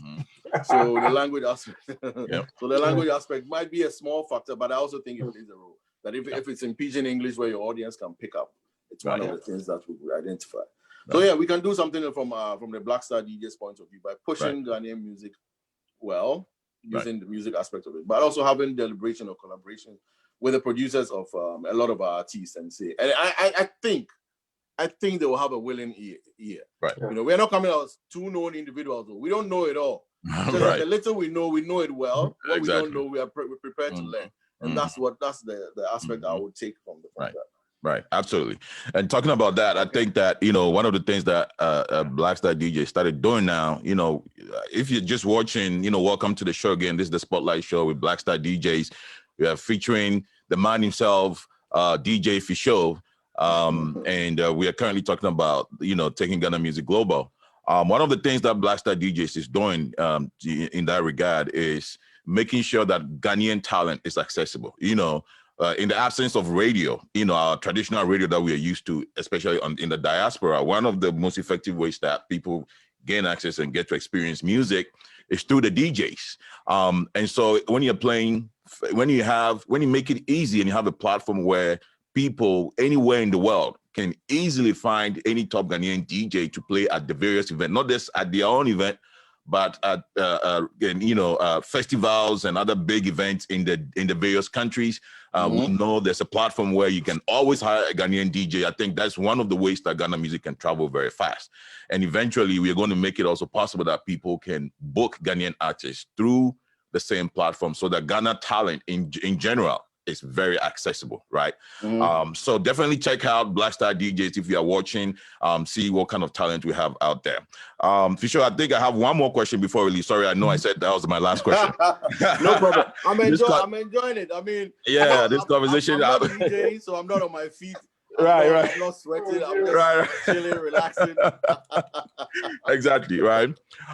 So I want to talk about your wife, because just that whole story, you moving together, kind of, I don't know why I'm stuck on it, but let me get into it one more time. So your wife kind of was some influence in terms of you moving to the US, right? She was the main influence in terms of you starting MQF, right? Because she kept asking you when are you going to do it. Yeah. And then she was another reason why you kind of added the non-profit component to it, because right. And then I see her supporting you in the background, every now and then, all that. So how important is it to have such a supporting wife in the entertainment business? Yeah. The old saying, behind every successful man is a woman. Yes. I mean, I don't think any other cliche would put that better than that. She's been supportive through it all. She doesn't generally is not somebody who likes showing her face through any of these social. She's not on Facebook. She used to be, but she's not on Facebook. But because of this, she kind of supports what I do, and she enjoys being a part of it. And what can I say? I mean, hey, it's been. I'll just say, thank you very much for entertaining my antics, bringing a whole hundreds of people into our home each and every Sunday. That's right. and being supportive through it all. I'll be a fool to say if I take that for granted. Absolutely. It's something. There are a lot of DJs doing this, and I probably don't see a lot of what goes on behind the scenes. But I know that if their wives are behind them, they bring out a better product. And she definitely is behind me and all that. Sometimes it can be annoying. I talk about the fact that sometimes it can be annoying. I talk about the fact that one of my difficulties every weekend, I sit back and what's my first song going to be? Because how your first song kind of determines your mood throughout the whole song. Yep. So I go over, debating what my first song would be. And now I've gotten a bit lazy with that. I wait till maybe 2 hours before the show before I start thinking. And then she'll start Saturdays. So what's your first song? What's your first song going to be? And then she forces me to be on my toes. Right. And she helps out with all that. My scripts that are behind me, working with keeping the show on schedule, letting me know what's going on. And then in recent parts, helping with the after party. The show starts at 4, but technically behind the scenes we start at 3 because the team goes over what we're going to do. Do a rehearsal with the artist, say a prayer, get ready for the event. And so it's 4 hours of me standing on my feet. And I don't like eating before the show. Let me tell you this. So show number 1, right? I start show number 1 on April the 9th. I'm wearing a green t-shirt, standing in front of everybody, laughing, jumping, doing all that stuff. I watched the show back. And Charlie, my stomach is huge out there. Oh, Charlie, I'm like, hey, it's not how big I've become. I didn't even realize it. So then she tells me, okay, I did every week. You can't be showing the whole world your stomach. That's good. Between show number 1 and Christmas, or between now, I've lost over 23 pounds. Oh wow! Yeah, and it's not because of me. I don't care too. It's because of my wife behind the scene telling I can't embarrass the whole world. Wow! Show my stomach out there, and I mean, if she was there, I really don't care about the visuals of it. I told you I'm not a fan of playing music and showing my face. But these are some of the nitty-gritties, the things that she's very interested in. So yeah, my show number 1, green t-shirt, big stomach. Show number 44, long sleeve shirt, clean cut, almost 6-pack. I'm not there. Nice one. Almost a 6-pack. Nice one. So she's been integral, and I really would like to say thank you to Belinda for all that you do behind the scenes, and to each and everyone who's been part of it. A good friend. I think I've mentioned Peter, Paul, I've mentioned Lillian, I've mentioned Anasapo.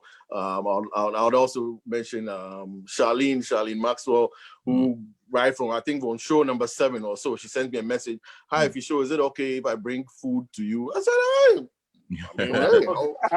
So she cooked, she brought food over, and it was supposed to be a one-time thing. But no, she started doing it every week.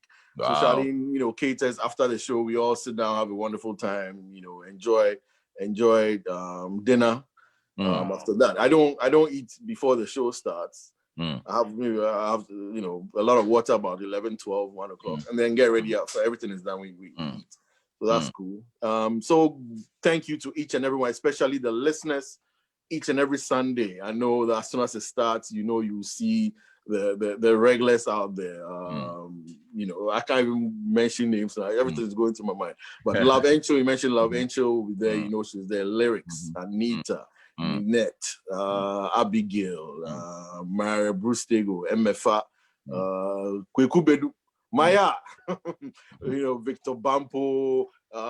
It's just and the annoying Arsenal fans, all my friends who support Arsenal. I'm not an Arsenal fan. I'm a huge Chelsea fan.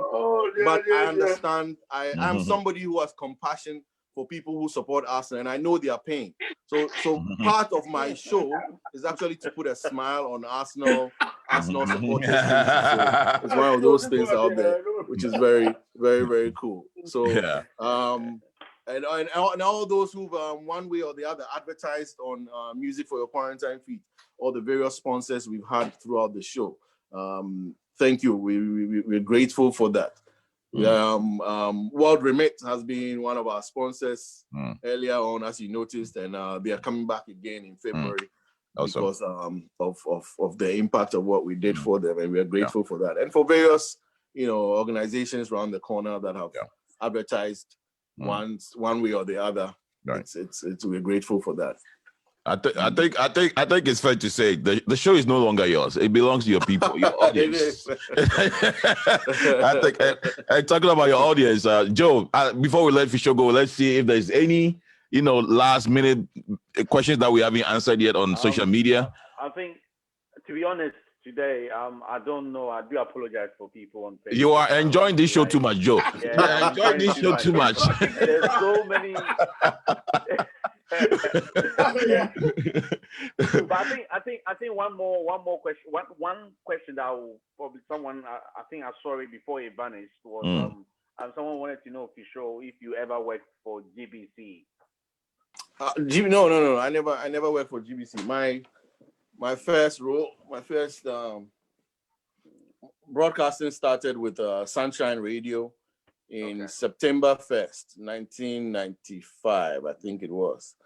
And from Sunshine changed to Choice FM, and that's all I did in Ghana. I used to go to GBC just to visit, did a couple of TV and radio commercials, but not actually worked with GBC. It's so everything I learned professionally as a broadcaster was through Kwesi Dakwa and Tommy Annan Forson, Edward Fachi, and George Brown later on. Yeah, those were my mentors when it came to broadcasting. Okay. Amazing. Amazing. That's and with that, I'm going to say, Fisho, big thank you. Thank you for honoring us with your presence and having such a wonderful. Listen, I've really, really enjoyed this conversation. Oh, I've enjoyed it more. Yeah. and I want to personally say, listen, you are busy. Since this show kicked off, I know what it takes to pull off a show like this every single week. I know you're very busy. And when we started Blackstar DJs and I called on you, you didn't even hesitate or even blink. You gladly accepted and made it clear that you are very passionate about putting Ghana music on the map. And so you gladly and even joined the board of directors for Blackstar DJ. So I want to say thank you so much for your passion for Ghana and staying humble. That's another thing I really appreciate about you. Humility is goes a long way. And so thank you. We wish you all the best of luck. We know that you're going to keep doing amazing things. Keep taking Ghana music to the next level. And definitely say thank you to Wifey for us. Right. She's gone to the salon. She's gone to the hairdresser. So I think she's watching there. Okay. When she gets back, she'll criticize me for mentioning her name. And all that. That's the fun part of it. Yes. Thank you all so much. I just walked over to that's where the show happens on Sundays. There you go. So, that's the station right there. Yep. If you notice a bottle of vodka in the corner, that's for Nanasapo and anybody else. The Chelsea flag is there for inspiration. Hey. Yeah, not playing. To everybody, I mean, thank you so much. When he told me I'll be a guest on the show, I was wondering, what do I have to say? I mean, there's really nothing to say. And I wasn't even sure how long the interview was. Honestly, I thought it was about 15 minutes. Nearly 2 hours now. But it's gone on for quite a while, and I would like to say thank you to all those who watched. Thanks for your support each and every time. And hopefully tomorrow you join us on Facebook at 4 p.m. for another edition of Music for Your Quarantine Feed. As I did say, tomorrow we have, in the first hour of the program, it will be with Dr. Kumaple. She'll be talking to us. I'll be asking her about the vaccines. Do we take the vaccine or not to take the vaccine? A lot of people have been saying it was made for Abrofo. And if we take it, there are some effects that could come across. These are some of the things I want to ask her. It'll be a very short interview. We'll go back into the old school. And then Nana Kwame will be a guest on show number 44 tomorrow on Music for Your Quarantine Feed. So thank you each and everyone watching. I'm glad to be on Blackstar's DJs for my first time physically, but of course I'm there all the time watching. Exactly.